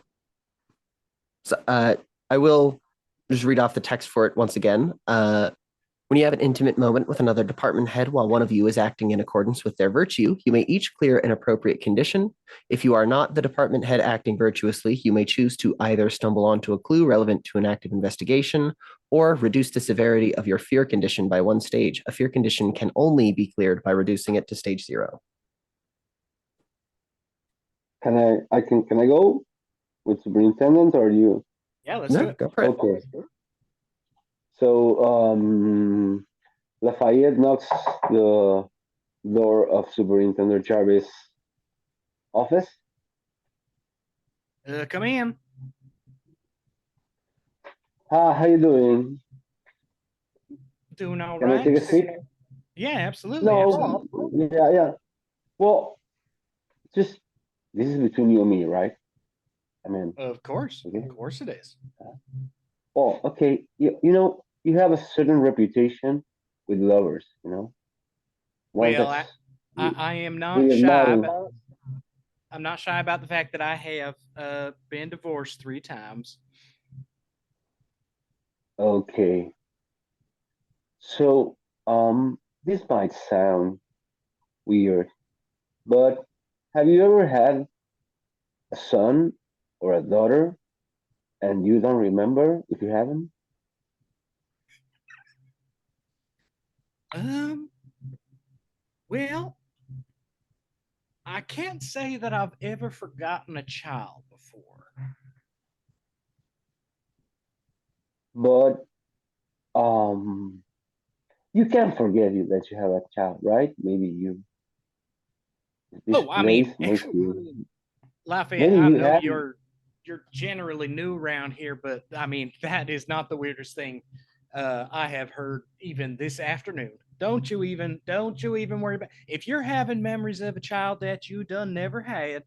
That is par for the course here. Um, I mean, at least that child ain't like I don't know, like trying to talk to you through a TV or something. Like that would be way like that would be an added layer. But if you just kind of like forgot you had a kid, it's possibly anomalous. Possibly a different anomaly is just messing with your brain. And you would have known if you hadn't just, it's probably so fine. so he Lafayette lights up a cigarette. So you say and sorry for smoking, but you know it's a bad week for smoking. Oh, But I think smoking's kind of sexy. yeah, yeah, I miss my old lady. You know, I miss my girl in your land. Mm. Mm. I mean, well, but you say this place can make you seen on a TV a daughter that you never had. That could be Site 42 can make you that. Well, I wouldn't say Site 42 could do it. I would say that it is an what's the term? And I dig through my desk and pull out like the employee's handbook, and I flip to it and I go, occupational hazard. So the site won't do that, which means you cannot sue them. Like, by the way, you can't do that anyway. For No, lots of I wasn't interested in that. Right? oh yeah, yeah. That's what But yeah, I mean I'm just losing my mind, you anomalies. know. So, Oh, you're losing your mind. uh, Oh, you know what, Lafayette? I don't think you're losing your mind. I think, um, you know what? I'll tell you one thing. I think you're not telling me the full story. Okay, okay. So I will tell you the full story, but just between the two of us, right? Oh yeah, absolutely. So, okay. Um, the reason I got into Site 42, it was because of my brother got killed by an anomaly, you know? Mm-hmm. Mm-hmm. And then I had to decide between avenging. Sorry, I read, I read, made me laugh the chat. Sorry, and then and then I had the decision to really avenge my brother's death and leave the woman I love. You know, it's, I never should have been here. But then it's been a couple of weeks since I this photo, and I show her the poster of Sandy to the superintendent. Oh, that's the missing. That's that missing girl. Yeah, you're right. I don't know if she's my daughter or not. I'm almost sure I didn't have a daughter, but I just don't know, man. My reality is really fucked up. Oh, you can say that again. Yeah, my reality is really fucked up. Well, okay. Now here's what we're gonna do. There are um there are procedures for this kind of thing. Unfortunately, I think it might be best to like write it down in a report. You might have just crossed over into, clue territory yourself where you're giving us important information, but it could be telling us something very interesting that something the mother is possibly pulling psychic information from everybody's heads and their bodies when they get eat by the You meat. mean the mother of, and you mean the mother of my child? No, the mother, the it might be. Listen, I want to reassure you, the whole thing might be just because you are intimately connected with the anomaly that we are investigating that had done fucked up the entire Naples beach. You just might be Okay. an important part of that, and that should give you a measure of calm and collectedness. In the handbook, it done said, yeah, calm and collectedness are the two C's in fuck, we're gonna die. It's an acronym. I'll tell you what the other ones mean sometime. They spelled it. It was a fun. They spelled it. They spelled fuck with two C's. They're trying to be hip. Here's the thing: Okay. calm and collected. When you are very, very deep into an investigation that it is starting to have effects on you, and you are having effects on it, that is, um, we're all gonna. And gonna is opportunity. That's an Okay. opportunity. Okay. So from your research and your knowledge, I didn't have a daughter. That's what you're saying. I'm saying that it's important to keep an open mind, and it's also important to let those stresses go. Maybe you had a daughter and you forgot because of the anomaly. Maybe you never had a daughter because and you think you do because the anomaly. I mean, you know what? Reality is what you make of it. Reality is what you make of it. Um, that's what the R in weird. That oh fuck, we're all gonna die. Yeah, R. Reality is what you make of it. Jamaica is what I made of it. You mean Jamaica is what I made of it? You said You are made of Jamaica. That is correct. okay. I'm made of Jamaica, and he Lafayette stands up and gives this great hug to Superintendent Jarvis as like he found a friend. You know, he has him like, yeah, Across the desk, like yeah, it's his hug across the desk. yeah. And he's tears, and he's tears. You know, he's like, man, oh, such a relief. And Oh, he says, don't worry, Come on, sing with me. About a thing. Don't Come on, sing worry with me. about a thing. Every little thing is gonna be alright. Come on, sing it. Yeah. Sing it, don't worry And about a thing. don't worry about Cause a every thing. little thing is gonna feel Be alright. all right. Yeah. I love this. And All right. Let's check back in with the move here. Officer Lafayette, you got strong arms. I mean, no, please. I know you're a great, sexy Person. model, but yeah, no, I don't know what to say because no, I don't have time for any of this. Sorry, my heart is belongs to Jennifer. If not, Oh, I don't need I your would heart. love you.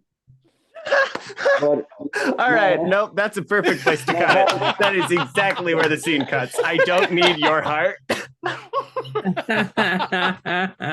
Holy shit. That's so fucking funny. Jesus All right. Christ. Oh. Whew. So I think that definitely you can step that fear condition down back to a stage 1. So the condition isn't gone yet, but it will give you a -1 in addition to having disadvantage now. Oh, all right. That was great. Dr. Cerulean and General Burns. What y'all doing?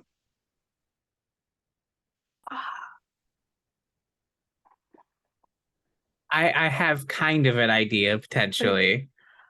I have an idea. Okay. However, I don't know how to frame up the scene. That's the Okay. thing. What's the idea? Well, I know General Burns has questions about things such as like, and before I saw that scene happening, I wanted to talk about Superintendent Jarvis and like about like the investigation and how things are going with that.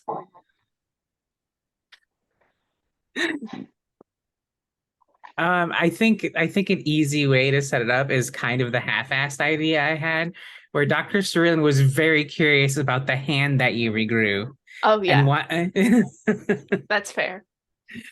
it just invites you to her lab under Mhm. the auspices of, I want to check out your hand. Okay. Yeah. Dr. Cerulean, you asked for me? I did, General. Ah, I was curious. I heard she's looking at your hands now. I heard you regrew a hand. yes. I was curious if I could take a peek, maybe run some tests on it, perhaps. Sure. I would recommend not cutting it off again because I don't like when that happens. She just slides a meat cleaver out of sight slowly. Yes, even though I can regrow my hands, it's still a painful process. Noted. So if hypothetically we're going to remove it, I should prepare anesthetic next time. Mhm. Okay. All right. I like show off my hand. It looks like a human hand. So yeah, I think she like takes like little like needles and pokes to check nerves. Like,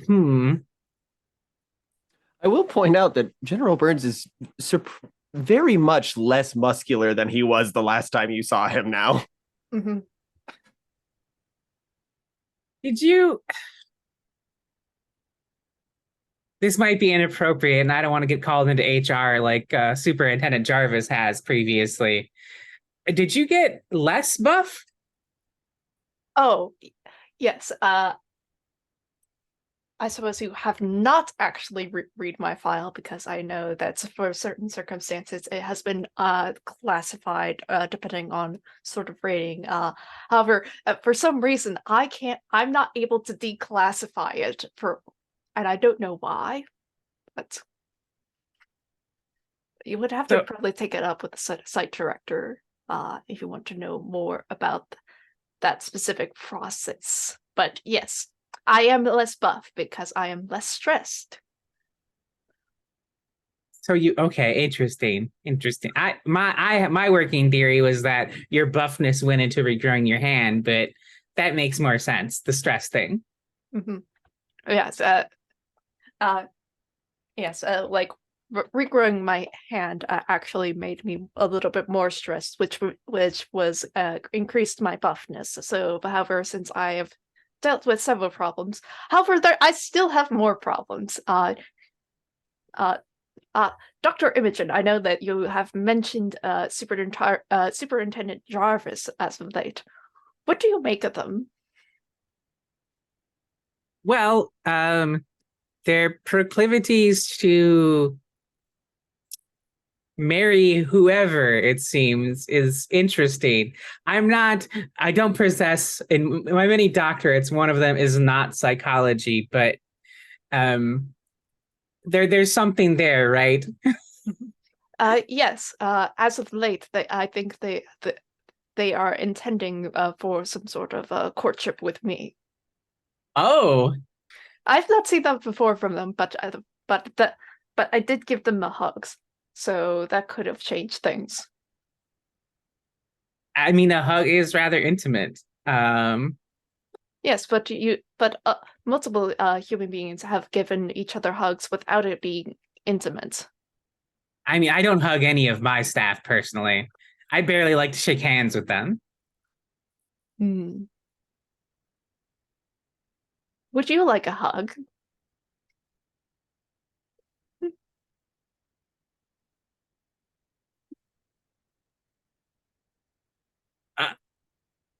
Uh, we sure, I guess we can try that. I think this is the first time you've ever seen Dr. Imogen uncomfortable. Yes.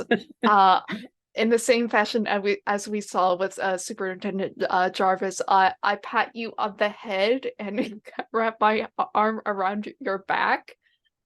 General Burns is rather cold.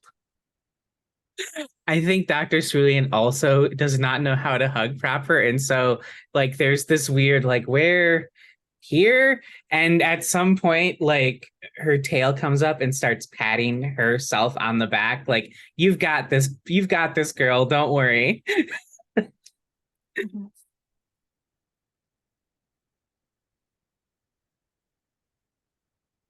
Hmm. From the us and like I think after a few awkward moments, we step back. Uh, hmm. Yes, that did not have the same reaction as it did with Superintendent Jarvis. But that's good, I think. Mm-hmm. I am considering about going forward with this sort of line of thinking. Do you? Okay. I'm not an expert on the ethical ramifications of dating coworkers in Site 42, but is it okay to do that? Considering that Superintendent Jarvis has not been fired yet, I would say it is tolerated at the very least. And specifically with Superintendent Jarvis dating above their bosses. However, we are considered on the same and equal level, which should be a little bit more ethically in line because there is no power dynamics there. That tracks. That tracks. Yeah, I can see that. I know from what I've heard of other organizations that sometimes people who are married go and work for the same businesses. I believe they're called mom and pop shops.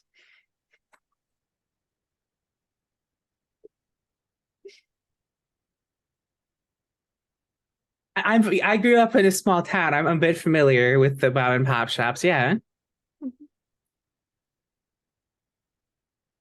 Yes, Uh, I'm not familiar with those. It's only within the past decade that I have actually gone to stores.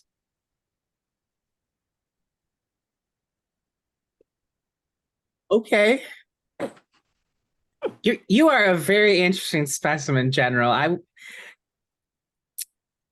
Never mind. I was going to say something, and then I realized if I said it in this context after a hug, I would sound like Superintendent Jarvis a little bit. So I'm going to just stow that one.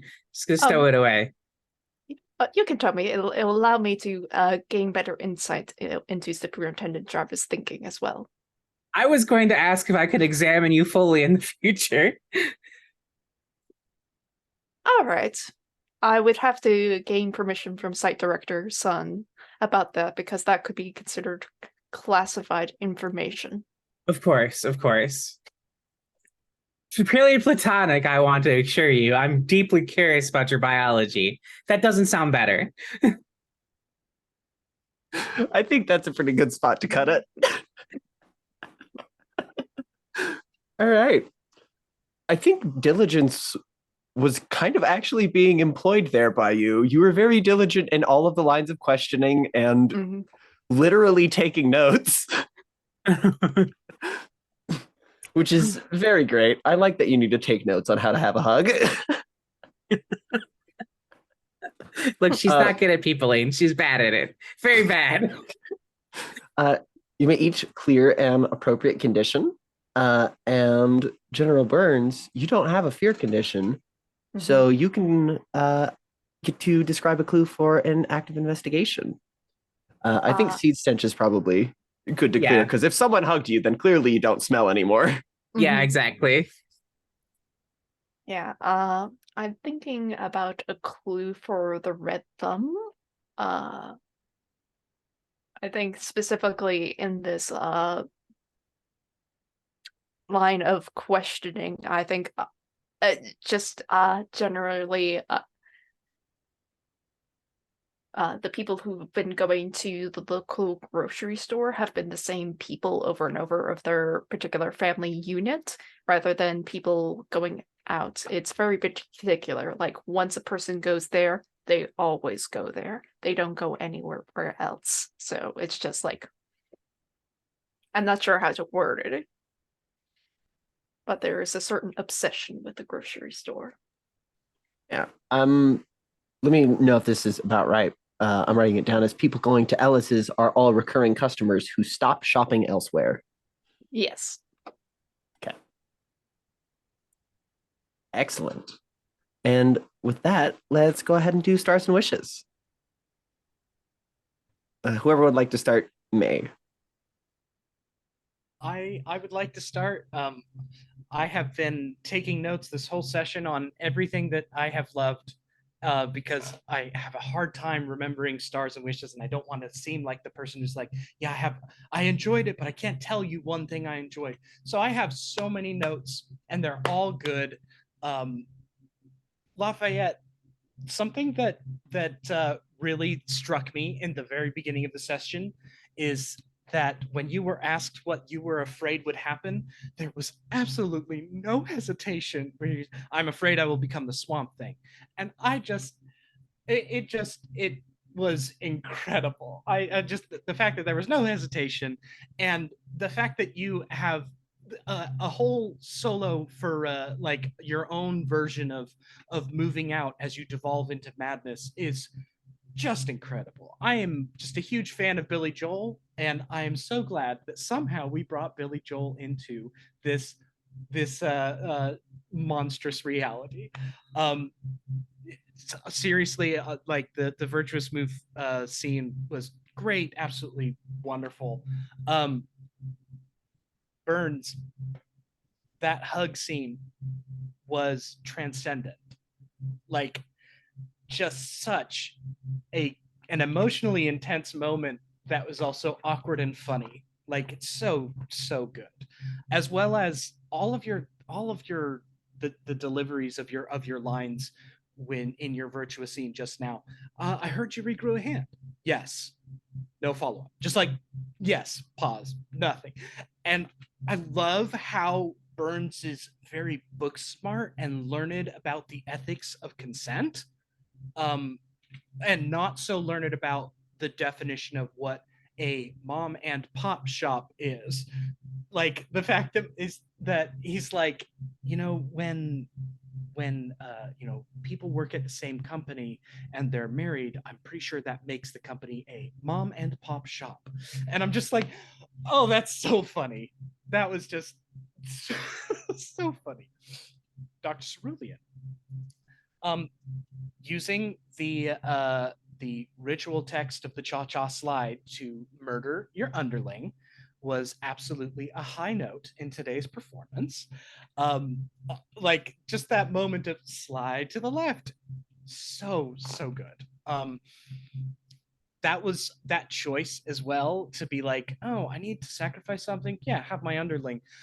Chilling, absolutely chilling, and so cool for the character. So good.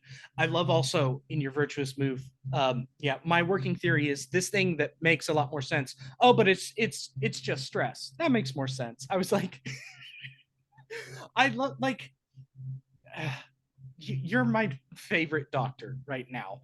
And then that moment of, do you okay? When Burns was like, I think I'm gonna explore this avenue with Jarvis, and you're just like, okay. As well as deeply curious about your biology, all of it so good. Just like everyone today has meshed the monstrous with the anomalous, with the hilarious, and the emotional. Like this is a particular brand of horror that everyone has really stepped into, that has been really great. And Steph, you have done the same with that.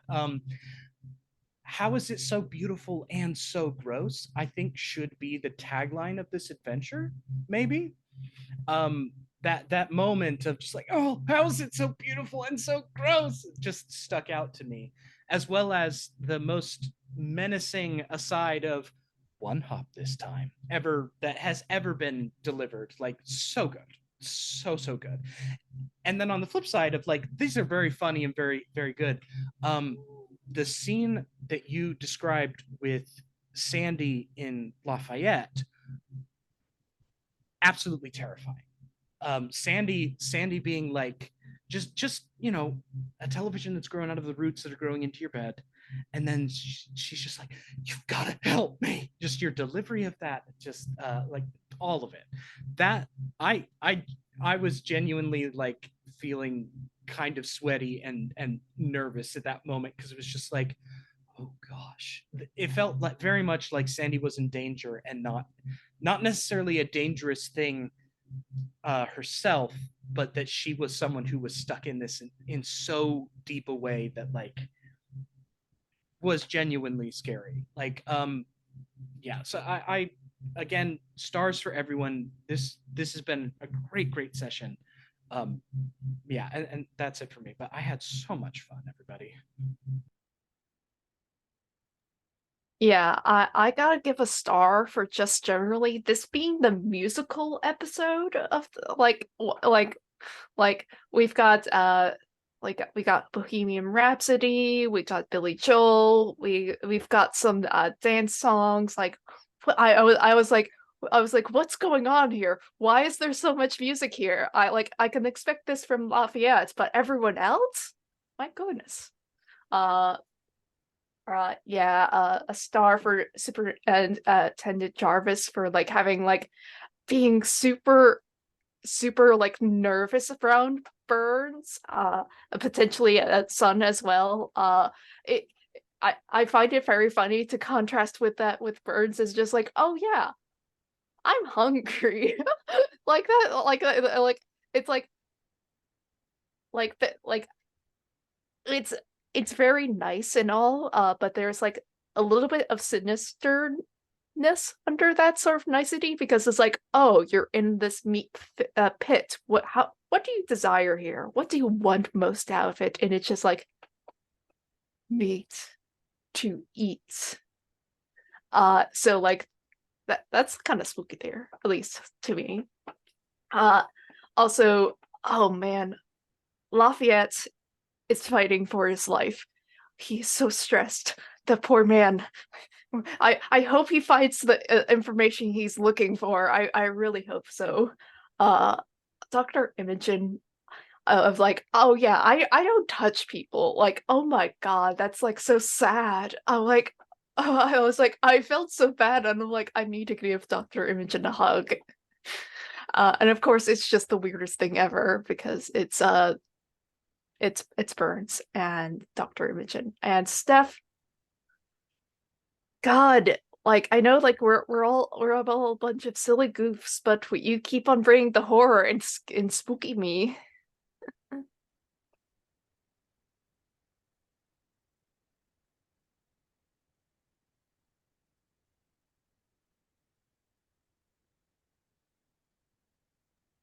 No, sorry.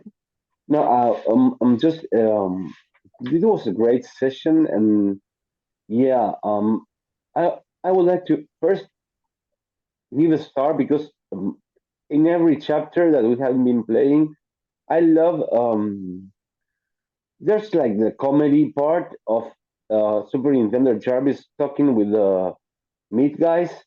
It always made me laugh, and his approach to the meat guys is just hilarious. I mean, it's I couldn't stop laughing with how he interacts with them, and it's super like scary. And what I've said about Dr. Imogen's release morale, like, well, I'm gonna sacrifice this person that I have, and the detail that she kills, with the detail that she kills, okay, no worries. That's like so unaffected by human pain or doing harm, it's really interesting. And I think I like what the general process of General Burns of trying to become, or at least like this robot trying to assimilate or trying to become a person in his fight for understanding and having, or trying to have feelings. It's something that has gone in progress. Become human. Yeah, right. Uh, which he's becoming, but I think he's unaware of it. The whole transition, and just I've had great fun, and Steph. Yeah, I have just the chills in the scene with how you combine Casablanca, the Swamp Thing, and this NPC. It was great, and it's really interesting that I started with a character that I had no idea who he was, and I started putting clues, and you started complementing, and you made parts of the mysteries so central to Lafayette's life. It's really clever, and it's really fun. I mean, and there's such a freedom to I mean, like remembering the Donald Duck, the sequences, the Disney. I mean, I'm trying to see it as a whole, and just resuming these four guys that they don't have nothing in common, but somehow they stuck up one for the other, because although Dr. Imogen Cerulean, it's ferocious killer, she tries to hug the General Burns, So, and this guy who doesn't know he's at the border of a meltdown, Lafayette, ends up hugging and singing a Bob Marley song with Superintendent Jarvis that and and and and the back he wants to have Superintendent although he's a good guy, he will always try to have sex with someone.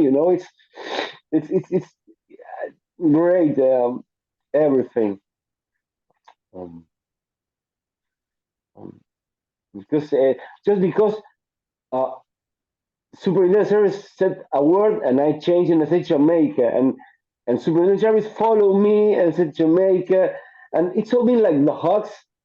We have like the everyone's been hugging, and since uh, um, since General Smurfs did it, I thought, oh, what a great idea, and I thought, what would happen if Lafayette would hug Superintendent Jarvis?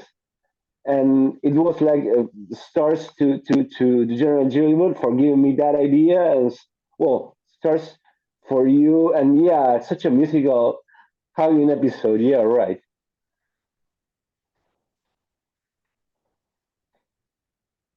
Yeah, and I think that leaves me. I also had a really great time. Uh, I was also writing down things, and literally all of them got said. So now I'm on the back foot. But I super loved all of the scenes in this one. I had a really great time. I like playing the Meat Buddies, so I'm glad that you're interacting a lot with that move. And I'm also a big fan of the way that that move is structured so that then everyone around you also gets to hear the insane shit that's happening. Because then it's like, I don't, there was part of me when I was developing that move where I was like, do I want that to be? And I was like, no, it has to be, because otherwise you're not going to be allowed to work with anyone if you think the anomaly is talking to you constantly. There's no way they would let you do that. So it would have to be just outwardly very instant, like believable and provable. Whereas upcoming playbook, the Ethics Archon, has a similar core move, except for that one, it's very specifically, they don't suddenly speak or understand the thing that they're saying. It's more that they're effectively down so bad that they can just relate to any living thing that they really want to. Like they can just pick up and communicate with body language and like stuff like that. So I'm very glad that we're getting such an in-depth sort of exploration of the operations administrator's core move here, the Officer of Babel. I really love all the times that you're talking with all of the things. I'm excited for you to eventually talk with the chainsaw mouth. Got to figure out how I'm going to do that. And yeah, for Officer Lafayette, I really love the through line of Sandy. I'm very excited to learn what it is, what she is, what this whole deal is, which is another star for utilizing the staff move in that way, and like picking up like, yeah, this does seem like a pretty powerful move. I wonder if I can just do this. And in fact, yes, you can. So I'm really excited to get into that a little bit more as well, probably next week because I imagine we'll probably go through another phase cycle next week. So we'll start seeing some of that popping up. And for Aaron, I really, really love Dr. Cerulean. I know for a fact that like the next chance you get, you're marking the anomalous passage again. So I'm excited to see what the fuck else happens to her. Like we already got the tale with more emotional maturity than her. What other part of her is going to suddenly change, and it's not going to be clear whether or not that bit's the monster part or not? I feel very seen. The more monstrous she becomes, the more human she is. It's so funny. That's my star end wish. Is I'm just stoked for that in general, and I'm also very, very excited that we're learning more about General Burns. I think it makes sense that out of everyone, Dr. Cerulean is the one who's actually questioning, because they don't have. To me, it feels like Dr. Cerulean doesn't really. Not that they don't have emotions, because they very clearly do, they're all just so incredibly buried and repressed that she doesn't seem to have them. And, and like we know that that's true because she fucking adopted a lake monster and named it after her sister because she wasn't invited to her birthday parties anymore, even though she didn't want to go to the birthday parties to begin with, to be clear. She just wanted the invite.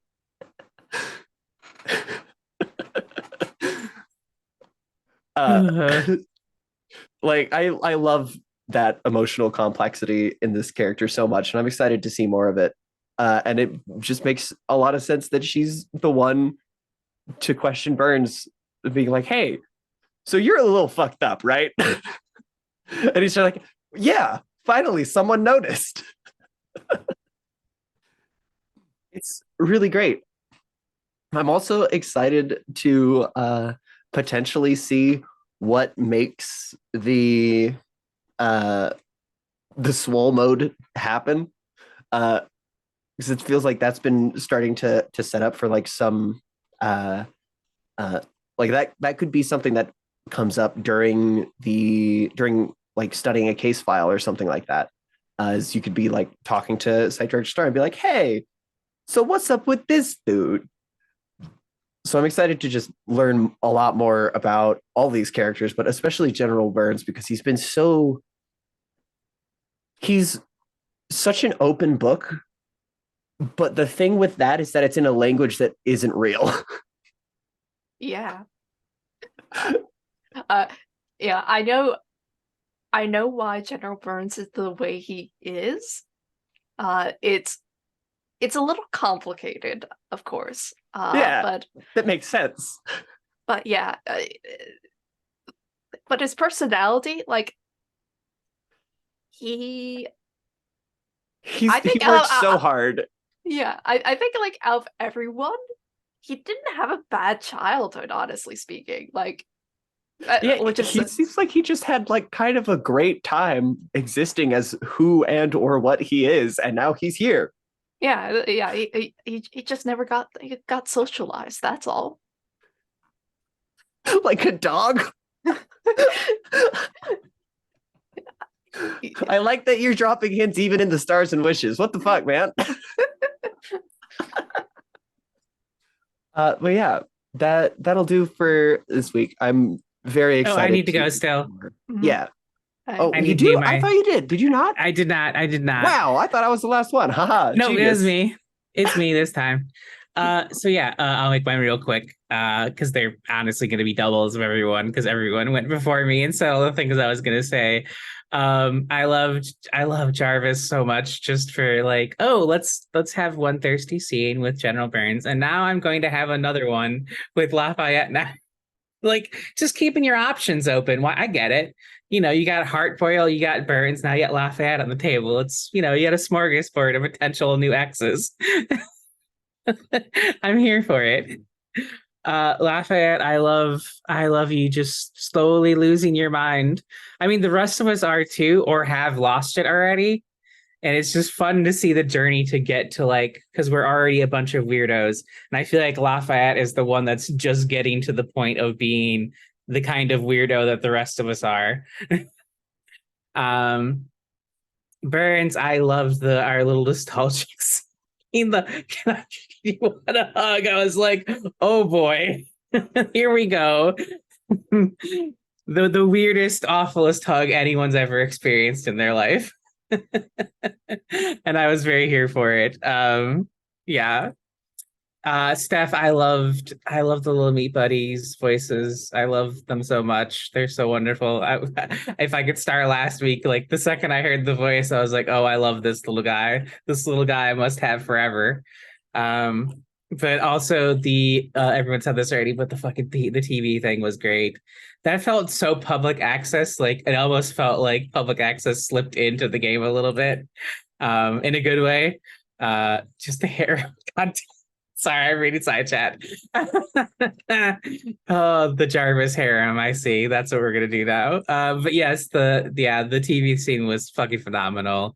As for wishes, I am also looking forward to turning the mutation key or the mutation paperwork again. And I'm also very curious to see what's past this wall in the womb, because it's only going to get worse, and I'm here for it to get worse. Hell yeah. It does. It does get worse. And I'm so excited for it. But yeah, thank you all very much for joining me this week, and thank you everyone watching for watching and or listening. Everything is coming up red. And that's great for me. Yeah. So thanks again, and hasta the vasta. Goodbye, everyone. Goodbye.